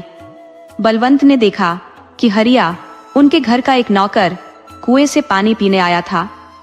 हरिया के जाने के बाद कमली ने राहत की सांस ली और बलवंत ने फिर वादा किया, कमली, मैं तुमसे विवाह करूंगा। अब तुम्हारे बिना जीवन अधूरा लगता है। समय का पता ही नहीं चला और जब बहुत देर हो गई, तब कमली ने कहा, मालिक, अब मुझे घर जाना चाहिए। कल फिर मिलूंगी। इतना कहकर वह चली गई। अब हर दिन कमली और बलवंत एक दूसरे से मिलने लगे। एक दिन कमली ने बलवंत से कहा, मालिक, क्यों ना हम पहाड़ी पर स्थित माता के मंदिर चले। वहां कहते हैं कि हर मनोकामना पूरी होती है। हम माता से अपने मिलन की प्रार्थना करेंगे। बलवंत ने सहमति दी और अगली सुबह दोनों मंदिर के लिए निकल पड़े। कठिन पत्थरीले रास्तों को पार करते हुए वे नदी तक पहुंचे, जहां नाव से नदी को पार कर पहाड़ी पर चढ़ने लगे। मंदिर पहुंचकर दोनों ने माता के दर्शन किए और एक दूसरे का साथ मांगते हुए प्रार्थना की। दर्शन के बाद पास की कुटिया में बैठे एक बाबा को प्रणाम किया। बाबा ने दोनों को ध्यान से देखा और पूछा, बच्चों, तुम कौन हो और यहाँ क्यों आए हो। बलवंत ने उनके समक्ष अपनी और कमली की कहानी रख दी। बाबा ने कुछ क्षण मौन साधा, फिर गंभीरता से कहा, जो राह तुमने चुनी है वह बेहद कठिन है बच्चों। बाबा ने कहा, यदि तुम दोनों विवाह भी कर लोगे तो इसकी बड़ी कीमत चुकानी पड़ेगी। बलवंत ने जिज्ञासावश पूछा, बाबा जी, ऐसा क्यों। पर बाबा मौन रहे। बलवंत और कमली वापस अपने अपने घरों को लौट गए। लेकिन उनके प्रेम की तीव्रता अब परवान चढ़ने लगी। जैसा कहते हैं, इश्क की खुशबू और प्रेम की आहट छुपाए नहीं छुपती। यही हुआ बलवंत और कमली के साथ। धीरे धीरे इस बात का आभास गांव में फैलने लगा। जब कमली के माता पिता को इस बारे में भनक लगी तो उसके पिता ने गुस्से में उसे डांटते हुए कहा, तूने क्या कर दिया? यदि बड़े मालिक को यह बात पता चली तो हमें इस गांव से निकाल दिया जाएगा। हम कहाँ जाएंगे? उनकी मेहरबानी से ही तो हम जी रहे हैं। ये कहते हुए उसके पिता चिंतित हो गए। इधर जसवंत चौधरी को भी इस प्रेम कहानी की भनक लग गई थी। उसने बलवंत को बुलाया और गुस्से से पूछा, बलवंत, ये मैं क्या सुन रहा हूं? बलवंत ने साहस बटोरते हुए कहा, बाबूजी, कमली एक बहुत भली लड़की है और मैं उससे सच्चा प्रेम करता हूं। हम दोनों विवाह करना चाहते हैं। जसवंत ने क्रोध में बलवंत को एक थप्पड़ जड़ते हुए कहा, क्या इसीलिए तुम्हें शहर पढ़ने भेजा था? ऐसी लड़कियों के साथ संबंध बिस्तर तक ही ठीक होते हैं। आज के बाद उसका ख्याल अपने दिमाग से निकाल दो। तुम्हारा विवाह तो एक प्रतिष्ठित जमींदार की बेटी से होगा। बलवंत ने विरोध में कहा, बाबूजी, कृपया ऐसा मत कीजिए। मैं और कमली एक दूसरे के बिना नहीं जी पाएंगे। लेकिन जसवंत चौधरी यह सुनकर चुपचाप वहां से चले गए। बलवंत की मां ने उसे समझाते हुए कहा, बेटा, तुम्हारे बाबूजी का हर निर्णय पत्थर की लकीर है। तुम वही करो जो वे चाहते हैं और जहां वे कहें वहीं शादी कर लो। पर बलवंत ने दृढ़ता से कहा, नहीं मां, मैं और कमली एक दूसरे को भूल नहीं सकते। हमारा प्रेम सच्चा है। गुस्से से भरे जसवंत ने अपने विश्वास पात्र आदमी को बुलाकर आदेश दिया, आज रात रामदीन कहार का घर जला दो और कोई जीवित न बचे। लेकिन कमरे के बाहर किसी ने उनकी यह योजना सुन ली थी। रात के लगभग 2 बजे नकाब पोश आदमी रामदीन के घर के चारों ओर आग लगा देते हैं और घर धधक में लगता है। लेकिन उसी वक्त पगडंडी पर नदी किनारे से कुछ लोग गुजरते दिखाई देते हैं। वह रामदीन और उसका परिवार था, जो पहले ही गांव छोड़ चुका था। रामदीन रीवा की ओर मुंह कर कहते हुए सराहना कर रहा था कि किस तरह समय पर मजले मालिक रविंद्र चौधरी जी ने उनका साथ दिया और उन्हें घर से निकालकर जान बचा ली। रविंद्र जसवंत चौधरी का तीसरा पुत्र और बलवंत का बड़ा भाई था, जो अपने छोटे भाई से अत्यधिक प्रेम करता था। दोनों की उम्र में अधिक अंतर नहीं था। साथ में खेलते कूदते दोनों बड़े हुए थे। रविंद्र को भी बलवंत और कमली के प्रेम के बारे में जानकारी थी और उसने अपने भाई को बहुत समझाने का प्रयास भी किया था। उस रात जब जसवंत चौधरी ने अपने भरोसेमंद आदमी को रामदीन के परिवार को खत्म करने का आदेश दिया, तब रविंद्र ने ये बातें सुन ली और समय रहते रामदीन के परिवार को घर से सुरक्षित बाहर निकाल दिया। हालांकि उसने बलवंत को यह बात नहीं बताई, क्योंकि वह जानता था कि उनके बाबूजी जसवंत चौधरी उन्हें कभी भी एक नहीं होने देंगे। अगर जसवंत को रामदीन के परिवार का पता चल गया तो वह फिर से उन्हें निशाना बनाएंगे। रविंद्र ने यह सब अपने भाई से छिपा लिया। साथ ही सोचा कि कुछ समय में बलवंत कमली को भुला देगा और सामान्य हो जाएगा। उसने रामदीन को अपने दूर के मामा नारायणपुर के जमींदार के नाम एक चिट्ठी सौंप दी, जिसमें उसने लिखा था कि वह उन्हें आश्रय और काम दे। नारायणपुर के छोटे जमींदार और धर्मप्रिय व्यक्ति, जो गरीबों की मदद में हमेशा तत्पर रहते थे, रविंद्र का बहुत सम्मान करते थे। हालांकि जसवंत से उनकी कभी नहीं बनती थी। रामदीन का परिवार अगले दिन शाम तक नारायणपुर पहुंच गया। वहां के जमींदार ने रामदीन के परिवार को अपने खेत पर बने एक मकान में ठहरने की व्यवस्था कर दी। इधर सुबह जब बलवंत जागा तो उसने हवेली के बाहर सुनी कि रामदीन के घर में रात आग लग गई और उसका पूरा परिवार उसमें जलकर खत्म हो गया। यह सुनकर बलवंत पागल सा हो गया और दौड़ते हुए कमली के घर की ओर चला। उसका बड़ा भाई रविंद्र भी उसके पीछे गया। बलवंत ने जब राख में तब्दील हुए घर को देखा तो वह वहां घुसने का प्रयास करने लगा। रविंद्र ने पीछे से उसे रोक लिया और किसी तरह अपनी हवेली में लेकर आया। बलवंत बेसुध हो गया और कमली की यादों में पूरी तरह खो गया। उसके स्वभाव में एक गहरी उदासी समा गई। वह न किसी से बात करता, न मुस्कुराता, बस चुपचाप रहता। उसका भाई और माँ उसे बहुत समझाते, पर उसका गुमसुम चेहरा वहीं ठहरा रहता, मानो उसे अब जीवन से कोई नाता ही न हो। जसवंत चौधरी पृथ्वीपुर के समृद्ध और प्रतिष्ठित जमींदार की बेटी से बलवंत का विवाह करवाना चाहते थे। एक संदेशवाहक पृथ्वीपुर से आता है और जसवंत चौधरी को एक पत्र सौंपता है। उस पत्र में लिखा था कि जमींदार की पुत्री माधवी, जो अब 18 वर्ष की हो गई है, के लिए एक भव्य समारोह का आयोजन किया जा रहा है। इस विशेष अवसर पर उन्हें पूरे परिवार सहित आमंत्रित किया गया है, ताकि बलवंत और माधवी एक दूसरे को देख सकें और पसंद कर लें, जिससे उनके रिश्ते को आगे बढ़ाने की संभावनाओं पर चर्चा हो सके। इस संदेश को पढ़कर जसवंत चौधरी बेहद प्रसन्न होते हैं और घर के सभी लोगों को यह सुखद समाचार सुनाते हैं। उन्हें इस रिश्ते में हर तरफ से लाभ नजर आता है, क्योंकि पृथ्वीपुर की रियासत न केवल विशाल है, बल्कि उसका प्रभाव पूरे देश में फैला हुआ है। वहां के जमींदार को देश के धनी और प्रभावशाली जमींदारों में गिना जाता है और उनके पास कोई पुत्र नहीं, केवल एक ही संतान माधवी है। समारोह के दौरान माधवी की नजरें बस बलवंत पर ही टिकी रहती है। माधवी एक सुंदर, शालीन और संस्कारी लड़की थी, जो हर किसी का आदर करती थी और हवेली में सभी की प्रिय थी। समारोह समाप्त होने पर जसवंत चौधरी अपने ठहरने के स्थान पर लौट आते हैं, लेकिन माधवी का मन बलवंत के विचारों में उलझा हुआ था।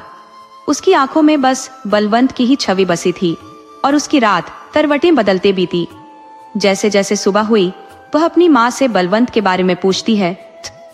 तब उसकी माँ उसे बताती है कि समारोह में बलवंत के परिवार को विशेष तौर पर विवाह की बातचीत के लिए ही बुलाया गया है।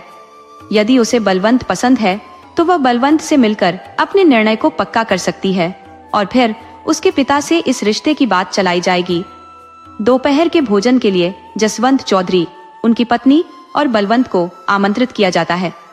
भोजन के दौरान माधवी की नजरें बस बलवंत पर ही टिकी थी, पर बलवंत उससे आंखें नहीं मिला पाता। भोजन समाप्त होने के बाद माधवी की माँ उससे कहती है कि वह बलवंत को हवेली का भ्रमण कराए। माधवी बलवंत को हवेली में लेकर जाती है। हवेली में घूमते हुए माधवी बलवंत से पूछती है, क्या बात है, क्या मैं आपको पसंद नहीं हूं? बलवंत हल्के से मुस्कुराता है और कहता है, आप तो अत्यंत अद्वितीय हैं, आपको कौन नापसंद कर सकता है, पर मैं शायद आपके योग्य नहीं हूं। माधवी उसकी बातों से प्रभावित होते हुए कहती है, आप जैसे भी हैं, मुझे बेहद पसंद है। मैं विवाह करूंगी तो केवल आपसे ही करूंगी। बलवंत बस चुप रह जाता है और उनकी यह मुलाकात समाप्त हो जाती है। माधवी की माँ उससे पूछती है, तो तुम्हें बलवंत कैसा लगा? माधवी संकोच भरी मुस्कान से उत्तर देती है, जिससे माँ समझ जाती है कि उसका उत्तर सकारात्मक है। इस बीच पृथ्वीपुर के प्रतिष्ठित जमींदार जसवंत चौधरी और पंडित जी बैठे थे और बलवंत व माधवी की शादी के लिए अनुकूल तारीखों पर चर्चा हो रही थी। पंडित जी ने सुझाव दिया कि अगले महीने की एकादशी विवाह के लिए अत्यंत शुभ मुहूर्त है। दोनों परिवार शादी की तैयारियों में व्यस्त हो गए, किंतु बलवंत अभी भी अपनी पुरानी यादों में खोया हुआ था। उधर कमली भी दुखी और मौन में डूबी हुई थी। वह न कुछ खा रही थी, न पी रही थी और किसी से बात भी नहीं कर रही थी। उसके माता पिता रामदीन और उनकी पत्नी उसे ढेरों समझाते, पर कमली मौन ही रहती।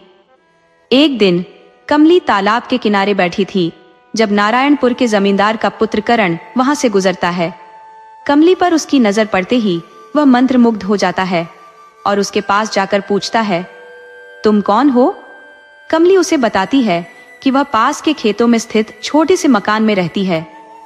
घर लौटने पर करण अपनी माँ को कमली के बारे में बताता है और कहता है, मैं विवाह करूंगा तो इसी लड़की से करूंगा। उसकी माँ इसे सुनकर कहती है कि वह उसके पिता से इस विषय पर बात करेंगी। अगले दिन करण की माँ अपने पति से इस संबंध में चर्चा करती है और उनके पुत्र की इच्छाओं का हाल सुनाती है। करण के पिता नारायणपुर के जमींदार कहते हैं कि यदि करण को लड़की पसंद है तो वह लड़की के पिता को बुलाकर बात करेंगे। अगले दिन रामदीन को नारायणपुर की हवेली में बुलाया जाता है। हवेली में उसका सम्मान पूर्वक स्वागत होता है और जब जमींदार साहब आते हैं तो रामदीन खड़ा हो जाता है। जमींदार उसे बैठने का आग्रह करते हैं और कहते हैं, रामदीन, अगर तुम बुरा न मानो तो एक बात कहनी है। रामदीन उत्तर देता है, मालिक, आप मेरे अन्नदाता है, आप जो कहेंगे वह मेरे लिए आदेश है। जमींदार साहब मुस्कुराते हुए कहते हैं, मैं चाहता हूँ कि तुम्हारी बेटी को अपनी हवेली की बहू बनाऊं, यदि तुम्हें कोई आपत्ति न हो। रामदीन प्रसन्नता से कहता है, मालिक, मुझे कोई आपत्ति कैसे हो सकती है? यह तो हमारे लिए गौरव की बात है। परंतु मैं एक सामान्य व्यक्ति हूँ और आप इतने उच्च कुल के हैं। जमींदार साहब उसे विश्वास दिलाते हैं, रामदीन, मैं जात पात में विश्वास नहीं रखता। भगवान ने पहले हमें इंसान बनाया है, ये रिश्ता पक्का ही समझो। रामदीन कृतज्ञता पूर्वक सिर झुकाकर कहता है, मालिक, जैसा आप उचित समझे। जमींदार साहब कहते हैं, कल पंडित जी को बुलाकर शुभ मुहूर्त निकलवा लेते हैं। ये सुनकर रामदीन अत्यंत प्रसन्न होकर घर लौटता है। रामदीन घर आते ही अपनी पत्नी और बच्चों को यह शुभ समाचार सुनाते हैं कि उनके मालिक ने कमली का रिश्ता अपने बेटे करण के साथ तय कर दिया है। ये बात सुनकर कमली की आंखों में आंसू छलक उठते हैं। वह अपने पिता से कहती है, बापू, आपने ये क्या कर दिया? आपको तो पता है मैं चौधरी साहब की अमानत हूँ। मैं उनके अलावा किसी और के बारे में सोच भी नहीं सकती। आप इस रिश्ते से इनकार कर दीजिए। रामदीन गुस्से में कहते हैं, क्या पागल हो गई हो तुम? ऐसा अच्छा रिश्ता मिला है, वो भी जमींदार के घर से, जिन्होंने हमें आसरा दिया। वो तुम्हें पूरे सम्मान के साथ अपनी हवेली की बहू बना रहे हैं। अब मैं तुम्हारी एक भी बात नहीं सुनूंगा। अगर तुमने मना किया तो मेरा मुंह मत देखना। कमली का दिल टूट जाता है और वह रोते रोते बेहाल हो जाती है। उसके मन में विचार आता है कि काश यह खबर किसी तरह बलवंत चौधरी तक पहुंच जाए, पर उसे कोई उपाय नहीं सूझता। अगले दिन कमली तालाब के किनारे बैठी होती है। तभी करण वहां आता है और उसके पास बैठकर पूछता है, कमली, कैसी हो? यहाँ अकेली क्या कर रही हो? कमली चुप रहती है। करण फिर बोलता है, कमली, हमारी शादी होने वाली है और तुम मुझसे बात भी नहीं कर रही हो। ये बेरुखी क्यों है? अगर कोई बात है तो मुझे बताओ, मैं तुम्हारी मदद करूंगा। कमली फिर भी मौन रहती है। करण उसके हाथ को पकड़कर उसकी आंखों में झांकता है और पूछता है, एक दोस्त की तरह ही बताओ। कमली। ये सुनकर कमली की आंखों से आंसू बहने लगते हैं और वह फूट फूट कर रो पड़ती है। थोड़ी देर बाद जब उसकी सिसकियां थमती है तो वह कहती है, मालिक, मैंने अपना दिल पहले ही किसी और को दे दिया है और मैं उनके सिवा किसी और को अपना नहीं सकती। वो भी मुझे ढूंढ रहे होंगे और मैं सिर्फ उनका इंतजार कर रही हूँ। करण मुस्कुराकर कहता है, अगर तुम्हारा दिल किसी और के लिए धड़कता है तो यह शादी तुम्हारी मर्जी के बिना नहीं होगी। तुम्हें तुम्हारा प्यार जरूर मिलेगा। मैं खुद इस रिश्ते को निभाऊंगा और तब तक चैन से नहीं बैठूंगा जब तक तुम दोनों का मिलन नहीं हो जाता। कमली, ये मेरा तुमसे वादा है, भले ही हमारी शादी ना हो, मैं तुम्हारा सच्चा दोस्त बन सकता हूँ। अब तो बताइए कि वह सौभाग्यशाली व्यक्ति कौन है? कमली कहती है कि वह रामपुर के चौधरी बलवंत जी हैं।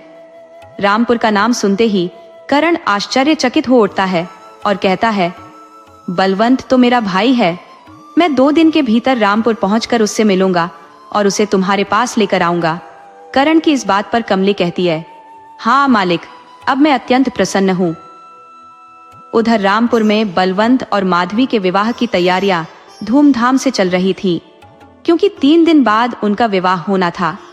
अगले दिन करण अपने घोड़े पर सवार होकर रामपुर के लिए रवाना होता है। मार्ग में पहाड़ की चोटी पर बने मंदिर के दर्शन होते हैं तो वह पूजन के लिए वहां जाता है। माता के दर्शन के पश्चात वह एक कुटिया की ओर बढ़ता है जहां महात्मा जी ध्यान में मग्न थे। करण उनके चरण स्पर्श कर आगे बढ़ने को होता है, तब महात्मा जी उसे रोकते हैं और कहते हैं, रुको बेटा, तुम जिस कार्य के लिए जा रहे हो उसे मत करो, यही सबके लिए उचित होगा। करण जवाब देता है, बाबा जी, मैंने प्रतिज्ञा की है और यह कार्य तो मुझे करना ही है। प्रणाम कर वह वहां से आगे बढ़ जाता है। कुछ समय पश्चात करण रामपुरा पहुंचता है और हवेली में दाखिल होता है। हवेली के सभी सदस्यों से मुलाकात कर वह सीधे बलवंत के कमरे में जाता है। बलवंत वहां गुमसुम बैठा है, परंतु जैसे ही करण को देखता है उससे लिपटकर फूट फूट कर रोने लगता है। करण उसे संभालता है और कहता है कि कमली अभी भी जीवित है और उसकी प्रतीक्षा कर रही है। बलवंत कहता है, मुझे तुरंत कमली के पास ले चलो, मैं उसके बिना जीवन नहीं जी सकता। इतने में रविंद्र चौधरी कमरे में आता है और सब बातें सुन लेता है। उसे देख बलवंत कहता है, भैया, क्या आपको पता है कि मेरी कमली जीवित है और मेरी प्रतीक्षा कर रही है? रविंद्र उत्तर देता है, हाँ, मुझे सब मालूम है। और फिर पूरी कथा सुनाने लगता है कि कैसे कमली और उसके परिवार को उन्होंने वहां से सुरक्षित निकाला था। बलवंत विनती करता है कि वह कमली के पास जाना चाहता है। इस पर रविंद्र कहता है, छोटे, अभी यह संभव नहीं है। 2 दिन में तुम्हारा विवाह है, और यदि बाबूजी को कमली और उसके परिवार की जानकारी मिली तो वे उन्हें नहीं छोड़ेंगे। बलवंत निराश होकर पूछता है, तो फिर मैं क्या करूं? कमली के बिना मेरा जीवन असंभव है। रविंद्र कुछ सोचते हुए कहता है, एक उपाय है जिससे तुम कमली से भी मिल सकोगे और यह विवाह भी नहीं रुकेगा। वे दोनों कुछ योजनाएं बनाते हैं। तभी करण कहता है, मैं पृथ्वीपुर जाऊंगा और माधवी से बात करूंगा। बलवंत उसके कंधे पर हाथ रखकर कहता है, मेरे मित्र, मेरा भरोसा रखो, मैं किसी भी कीमत पर तुम्हारा और कमली का मिलन कराऊंगा। रविंद्र चौधरी आगे कहते हैं, माधवी से मिलना आसान नहीं होगा, लेकिन तुम जाकर यह कह सकते हो कि तुम बलवंत चौधरी का संदेश लेकर आए हो। शायद इससे तुम्हें उससे मिलने का अवसर मिल जाए। करण आश्वस्त होकर कहता है, भाई साहब, मुझ पर विश्वास करें, मैं यह कार्य किसी भी कीमत पर पूर्ण करूंगा। उसी समय जसवंत चौधरी कमरे में प्रवेश करते हैं और करण चुप हो जाता है। जसवंत रविंद्र से कहता है, तुम यहाँ बैठे हो जबकि बाहर विजयगढ़ के राजा साहब आए हुए हैं। उनका स्वागत करो, क्योंकि वे विदेश जाने के कारण विवाह में शामिल नहीं हो पाएंगे। रविंद्र चौधरी तुरंत वहां से उठकर चले जाते हैं। करण भी पृथ्वीपुर के लिए रवाना होने की तैयारी करता है। वह घोड़े पर सवार होकर चलता है और शाम तक पृथ्वीपुर पहुंच जाता है। हवेली के बाहर घोड़ा रोककर वह द्वारपाल से कहता है, मैं चौधरी बलवंत का संदेश लेकर आया हूँ, कृपया माधवी तक यह सूचना पहुंचा दें। थोड़ी देर बाद दरबान वापस लौटता है और कहता है, अंदर चले। करण को हवेली के एक कमरे में ले जाकर बैठा दिया जाता है। कुछ क्षण बाद माधवी आती है, करण का अभिवादन करती है और पूछती है, चौधरी साहब का क्या संदेश है? करण बोलता है, माधवी जी, बलवंत बेहद विचलित है। वह आपको दुखी नहीं करना चाहते, लेकिन उनके पास अब कोई और राह नहीं बची है। उनका आपके प्रति गहरा सम्मान है। माधवी तीखे स्वर में कहती है, सीधे सीधे बताइए, बात क्या है? तब करण बलवंत और कमली के प्रेम की दास्तान सुनाता है और कहता है, कमली और बलवंत अगर एक न हुए तो शायद वे जीवित नहीं रह पाएंगे। माधवी जी, मुझे आपकी सहायता चाहिए। माधवी कहती है, अगर किसी और से प्रेम करते थे तो मुझे पहले क्यों नहीं बताया? अपने पिताजी को न सही, मुझे तो बता सकते थे। मैं अपने पिता से मना कर देती। करण समझाता है, उनके पिताजी ने उन्हें चेतावनी दी थी कि यदि उन्होंने आपको या किसी को भी इस बारे में बताया तो परिणाम गंभीर होंगे। माधवी सोचते हुए कहती है, कल मेरी शादी बलवंत चौधरी से है और आप आज मुझे ये सब बता रहे हैं कि बलवंत किसी और से प्रेम करते हैं। मेरे और मेरे परिवार की प्रतिष्ठा का क्या होगा? करण बोलता है, माधवी, मेरी भी शादी तय हो गई थी और 15 दिनों में मुहूर्त निकला था, लेकिन जैसे ही मुझे बलवंत और कमली के प्रेम का पता चला, मैंने तय किया कि मेरा प्रेम मुझे मिले या नहीं, पर बलवंत और कमली का मिलन जरूर होना चाहिए। माधवी कहती है, आप मेरे पिता को नहीं जानते, वे एक अच्छे इंसान हैं, परंतु ऐसे में वह रामपुर और वहां के चौधरी खानदान को बर्बाद कर देंगे। यह असंभव है, मैं कुछ नहीं कर सकती। फिर एक ठहराव के बाद माधवी गंभीर स्वर में कहती है, कल पृथ्वीपुर बारात तो आएगी और विवाह भी होगा, परंतु यह जरूरी नहीं कि विवाह बलवंत चौधरी से ही हो। इतना कहकर माधवी कमरे से बाहर चली जाती है। करण सोच में पड़ जाता है। फिर अपने घोड़े पर सवार होकर लौटते हुए उसकी आंखों में एक नई चमक उभरती है। विचारों में डूबा वह अंततः रामपुर पहुंच जाता है। वहां बलवंत व्याकुलता से करण की प्रतीक्षा कर रहा था। करण के पहुंचते ही बलवंत बेसब्र होकर पूछता है, क्या हुआ? पृथ्वीपुर में माधवी ने इनकार किया या मंजूरी दे दी? जल्दी बताओ। करण शांत स्वर में कहता है, भाई, चिंतित न हो, तुम्हारा काम बन गया है। तुम्हारी शादी कमली से ही होगी, पर किसी से कुछ मत कहना। कल बारात भी जाएगी और शादी भी होगी। इधर रामपुर में चौधरी की हवेली में विवाह की तैयारियां पूरी हो चुकी थी। सुबह होते ही बारात धूमधाम से पृथ्वीपुर के लिए रवाना होती है। चौधरी जसवंत सिंह प्रसन्न है। उनके पुत्र का विवाह एक प्रतिष्ठित जमींदार की बेटी से जो होने जा रहा है। करण के मन में हालांकि कुछ और ही योजना चल रही होती है। पृथ्वीपुर में बारात का भव्य स्वागत किया गया। वहां का माहौल रोशनी से जगमगा रहा था और बारातियों के स्वागत में लोग हर्षित थे। दूल्हा बलवंत, करण और रविंद्र एक कमरे में ठहरे हुए थे। दूल्हे को तैयार करके हाथी की पालकी में बिठा दिया गया। उसके माथे पर सेहरा बंधा हुआ था, जो विवाह की रस्में पूरी होने तक किसी को उसका चेहरा देखने की अनुमति नहीं देता था। बारात नाच गाने के साथ हवेली के प्रांगण में पहुंचती है। स्वागत में महिलाएं दीप कलश लिए खड़ी थी और जसवंत चौधरी ने कलशों में सोने चांदी की वर्षा की। अतिथियों के लिए 56 भोग की व्यवस्था की गई थी और सभी लोग भोजन में व्यस्त हो गए। इस बीच विवाह की रस्में आरंभ हो चुकी थी। वर वधू एक दूसरे को वरमाला पहनाते हैं और अंततः विवाह की विधि संपन्न होती है। जब विवाह संपन्न होने के पश्चात दूल्हे का सेहरा हटाया गया तो उपस्थित लोग अचंभित रह गए। दूल्हा बलवंत नहीं बल्कि करण था। यह दृश्य देखकर सभी स्तब्ध रह गए। पृथ्वीपुर के जमींदार चौधरी जसवंत सिंह से कहते हैं, चौधरी, तुमने हमारे साथ धोखा किया है, इसकी बड़ी कीमत चुकानी पड़ेगी। जसवंत हतप्रभ होकर कहते हैं, मालिक, मुझे क्षमा करे, मेरे अपने बेटे ने ही मेरे साथ छल किया है। यह अनर्थ मैंने नहीं, उसने किया है। ये कहते हुए जसवंत अपनी तलवार निकालते हैं और क्रोध में करण की ओर लपकते हैं, किंतु इससे पहले कि वह कुछ कर पाते, माधवी करण के आगे आ खड़ी होती है। चौधरी गरजते हैं, हट जाओ लड़की, इसे आज अपने हाथों से समाप्त करूंगा। इसने विश्वासघात किया है। पर माधवी दृढ़ता से कहती है, आप इन्हें छूने का साहस न करें। ये मेरे पति हैं और मां भवानी की सौगंध, अगर किसी ने इन्हें स्पर्श भी किया तो रामपुर का एक भी व्यक्ति जीवित वापस नहीं जा पाएगा।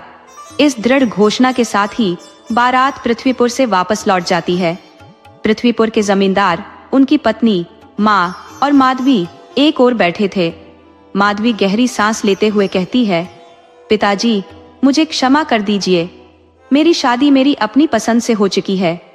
ये कारण है नारायणपुर के जमींदार के पुत्र। इसके बाद माधवी बलवंत और कमली की पूरी कथा अपने पिता के सामने खोलकर रख देती है। करण गंभीरता से माधवी से कहता है, माधवी, आपसे विवाह होने के बाद भी मेरा कर्तव्य आपसे जुड़ा रहेगा, लेकिन अभी मुझे पास के जंगल जाना होगा, जहां बलवंत मेरा इंतजार कर रहा है। मुझे उसे और कमली को एक करना है। मेरा वादा पूरा करके मैं अवश्य आपके पास लौटूंगा और फिर आपको अपने घर ले जाऊंगा। माधवी से विदा लेकर करण जंगल की ओर चल पड़ता है और शीघ्र ही अपने मित्र बलवंत के पास पहुंच जाता है। जंगल में बलवंत व्यग्रता से उसका इंतजार कर रहा होता है। करण के आते ही बलवंत पूछता है, क्या हुआ वहां, सब ठीक है? करण मुस्कुराते हुए जवाब देता है, सब ठीक है, चलो मैं तुम्हें कमली के पास ले चलता हूँ। इसके बाद दोनों नारायणपुर के लिए रवाना हो जाते हैं। तालाब के किनारे उदास बैठी कमली अचानक किसी के कदमों की आहट सुनती है। जब वह पलटकर देखती है तो सामने बलवंत खड़ा होता है। कमली दौड़कर बलवंत से लिपट जाती है और आंसू बहाते हुए कहती है, मालिक, आपने मेरी खबर ही नहीं ली। मैं तो आपको याद करके पल पल मर रही थी। बलवंत भावुक होकर कहता है, कमली, मुझे भी नहीं पता था कि तुम जीवित हो। मैं तो तुम्हारी यादों में पागल सा हो गया था। करण की वजह से ही आज हम मिल पाए हैं। इतना कहकर बलवंत करण को गले लगा लेता है। करण गंभीर स्वर में कहता है, बलवंत, यह स्थान अब तुम दोनों के लिए सुरक्षित नहीं है। तुम्हें यहाँ से जल्द ही दूर जाना होगा। तुम्हारे पिता चौधरी साहब को यह ज्ञात हो चुका होगा कि तुम यहाँ हो और वे अवश्य तुम्हें ढूंढने आएंगे। तुम दोनों नाहरगढ़ चले जाओ, वहां मेरा मित्र वीरेंद्र सिंह है। मैं उसे पत्र लिख दूंगा, वह तुम्हारी हर प्रकार से सहायता करेगा। मेरा घोड़ा ले जाओ, उसकी थैली में थोड़े धन रखे हैं जो यात्रा में काम आएंगे। फिर करण और बलवंत एक दूसरे को गले लगाकर विदा लेते हैं। इधर रामपुर में बारात लौट चुकी है। जसवंत चौधरी का क्रोध उफान पर है। अपने लठैतों को बुलाकर वे आदेश देते हैं, जाओ और बलवंत को ढूंढ कर लाओ। जब तक उसका पता न मिले वापस मत लौटना। किसी भी कीमत पर मुझे बलवंत चाहिए। आज उसने मेरी प्रतिष्ठा को धूल में मिला दिया है। उधर बलवंत और कमली घोड़े पर सवार होकर आगे बढ़ रहे हैं।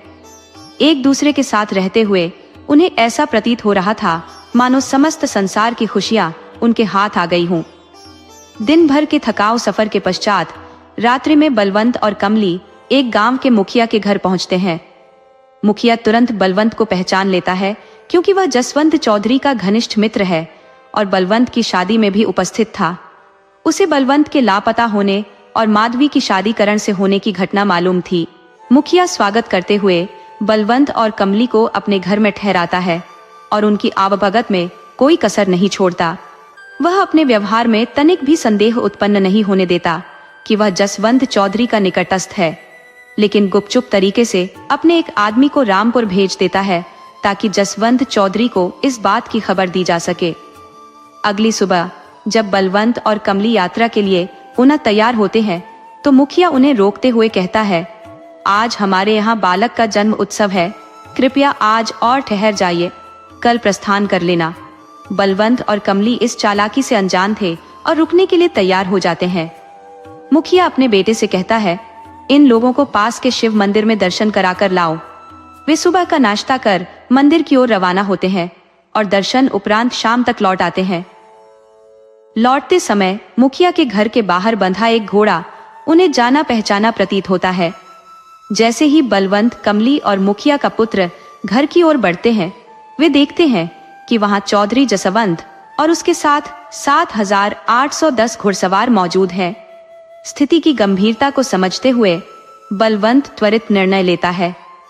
वह मुखिया के बेटे से कहता है, कमली के गले की मोतियों की माला मंदिर के पास गिर गई है, हम उसे लेकर आते हैं। इतना कहकर वे दोनों अपने घोड़े पर बैठ तेजी से विपरीत दिशा में दौड़ निकलते हैं। मुखिया का पुत्र जब अकेला घर में लौटता है, मुखिया उससे पूछता है, वे लोग कहाँ हैं? वह गले की माला का बहाना बता देता है। छिपा हुआ चौधरी जसवंत सारी बात समझ जाता है और अपने आदमियों को तुरंत बलवंत का पीछा करने का आदेश देता है। जसवंत के लठैत और घुड़सवार अपने अपने घोड़ों पर सवार होकर उसी दिशा में बलवंत और कमली का पीछा करते हैं। कुछ आगे जाकर जसवंत 4 समूहों में बांटने का सुझाव देता है क्योंकि रास्ते अनेक दिशाओं में विभाजित हो रहे थे। बलवंत और कमली तेजी से भागते हुए जंगल में प्रवेश कर जाते हैं और जसवंत अपने लठैतों के साथ उनका पीछा करता हुआ जंगल में घुस जाता है। भागते भागते रात का अंधेरा गहराने लगता है। थकान से चूर घोड़ा अब अधिक चलने में असमर्थ हो गया था। भूख और प्यास ने बलवंत और कमली को भी घेर लिया था। कमली भयभीत थी और बलवंत से सटकर खड़ी थी। उसका दिल तेजी से धड़क रहा था और उसकी आंखों में भय की स्पष्ट झलक थी। कमली घबराकर बलवंत से कहती है, मालिक, अगर बड़े मालिक ने हमें पकड़ लिया तो वे हमें जिंदा नहीं छोड़ेंगे। बलवंत उसे सांत्वना देते हुए कहता है, ऐसा कुछ नहीं होगा कमली, हम यहाँ से सुरक्षित निकलेंगे और एक ऐसी दुनिया बसाएंगे जहाँ सिर्फ तुम और मैं होंगे। वहां हमारे प्यार के बीच कोई दीवार नहीं खड़ी होगी। हम एक छोटा सा घर बसाएंगे जहाँ तुम्हें हर पल मेरा साथ मिलेगा। बलवंत की इन बातों से कमली की आंखें खुशी से चमक उठती है। दोनों एक दूसरे के आगोश में बेखबर होकर नींद के आगोश में समा जाते हैं। लेकिन सुबह होते ही घोड़ों की टापों की आवाज सुनाई देती है और बलवंत अचानक जाग जाता है। वह जल्दी से कमली को उठाते हुए कहता है, हमें यहाँ से तुरंत निकलना होगा, वे लोग हमारे बहुत करीब आ चुके हैं। दोनों तेजी से घोड़े पर सवार होकर वहां से निकल जाते हैं। घोड़ा हवा से बातें करता हुआ चलता है। एक पहर बीत जाता है पर जंगल खत्म होने का नाम ही नहीं लेता। आखिरकार वे एक झरने के पास पानी पीने के लिए रुकते हैं। जैसे ही पानी पीकर खड़े होते हैं, फिर से घोड़ों की टापों की आवाज उनके कानों में गूंजने लगती है। वे फिर से भागते हैं, लेकिन पीछा करने वाले अब और करीब आ चुके थे। भागते हुए वे एक ऐसे इलाके में पहुंच जाते हैं जहां दोनों तरफ ऊंची चट्टानें हैं और सामने बहती हुई नदी एक गहरी खाई में गिर रही है। नीचे झांकने पर कुछ दिखाई नहीं देता। खाई इतनी गहरी थी कि उसकी गहराई का अंदाजा लगाना मुश्किल था। बलवंत और कमली घोड़े से उतर जाते हैं और एक दूसरे की आंखों में निश्चय भरी नजरों से देखते हैं। इसी दौरान चौधरी जसवंत और उसके आदमी भी वहां पहुंच जाते हैं। दोनों ओर घिरे हुए बलवंत और कमली के पास अब कोई और चारा नहीं बचता था। अपने सिपाहियों से कहो, दोनों को पकड़ लाएं। जैसे ही सिपाही आगे बढ़ते हैं, उसी क्षण बलवंत और कमली एक दूसरे का हाथ थामकर नदी में छलांग लगा देते हैं और कुछ ही पल में उफनती नदी के साथ गहरी खाई में जा गिरते हैं। चौधरी जसवंत के एक आदमी ने कहा, मालिक, इतने ऊंचाई से गिरे हैं, जिंदा नहीं बच सकते। नीचे बड़े बड़े पत्थरों का ढेर है। यहाँ से जो गिरा उसका बचना मुश्किल ही नहीं, असंभव है। थोड़ी देर वहां खड़े रहने के बाद चौधरी और उसके आदमी स्थान छोड़कर लौट जाते हैं। दूसरी ओर जैसे ही बलवंत और कमली नदी में कूदते हैं, वे तेज बहाव के साथ बहते हुए किनारे की ओर सरकते जाते हैं। खाई के किनारे पहुंचने पर वे अपनी धैर्य और फुर्ती से गिरने की गति को कम कर लेते हैं और झाड़ियों में अटक जाते हैं, जिससे उन्हें गंभीर चोटों से बचने का मौका मिलता है। कहते हैं, जाको राखे साइया, मार सके ना कोई। जब बलवंत को चेतना आती है तो वह देखता है कि वे दोनों झाड़ियों में उलझे हैं। ऊपर से नदी का प्रचंड जलधारा गहरी खाई में गिर रहा है, जिससे भयावह गर्जना हो रही है। अधिक जल प्रवाह होने के कारण नदी तेजी से गिर रही है, मगर जहां वे फंसे हैं वहां पानी का वेग कुछ कम है और उन्हें सांस लेने में कठिनाई नहीं हो रही। बलवंत झाड़ियों से बाहर निकलने का प्रयास करता है, लेकिन उसके शरीर पर लकड़ी के कई टुकड़े धंसे हुए हैं। एक एक करके वह इन टुकड़ों को निकालता है और धीरे धीरे पत्थरों की सतह पर आ जाता है। उसके शरीर के कई हिस्से घायल हो चुके हैं। वह अपने कुर्ते का एक टुकड़ा फाड़कर बहते खून को रोकने के लिए घावों पर बांधता है। फिर वह कमली की ओर बढ़ता है, जो अभी भी बेहोश अवस्था में झाड़ियों में अटकी है। बलवंत उसे खींचकर पत्थरों पर ले आता है और होश में लाने का प्रयास करता है, मगर वह चेतना में नहीं आती। वे एक ऐसे स्थान पर फंसे हैं जहां से ऊपर चढ़ना असंभव है और नीचे उतरना भी अत्यंत कठिन। रात ढलने को है और कमली अभी भी बेहोश है। बलवंत असमंजस में है। चारों ओर गूंजती जलप्रपात की गूंज उसे और बेचैन कर रही है।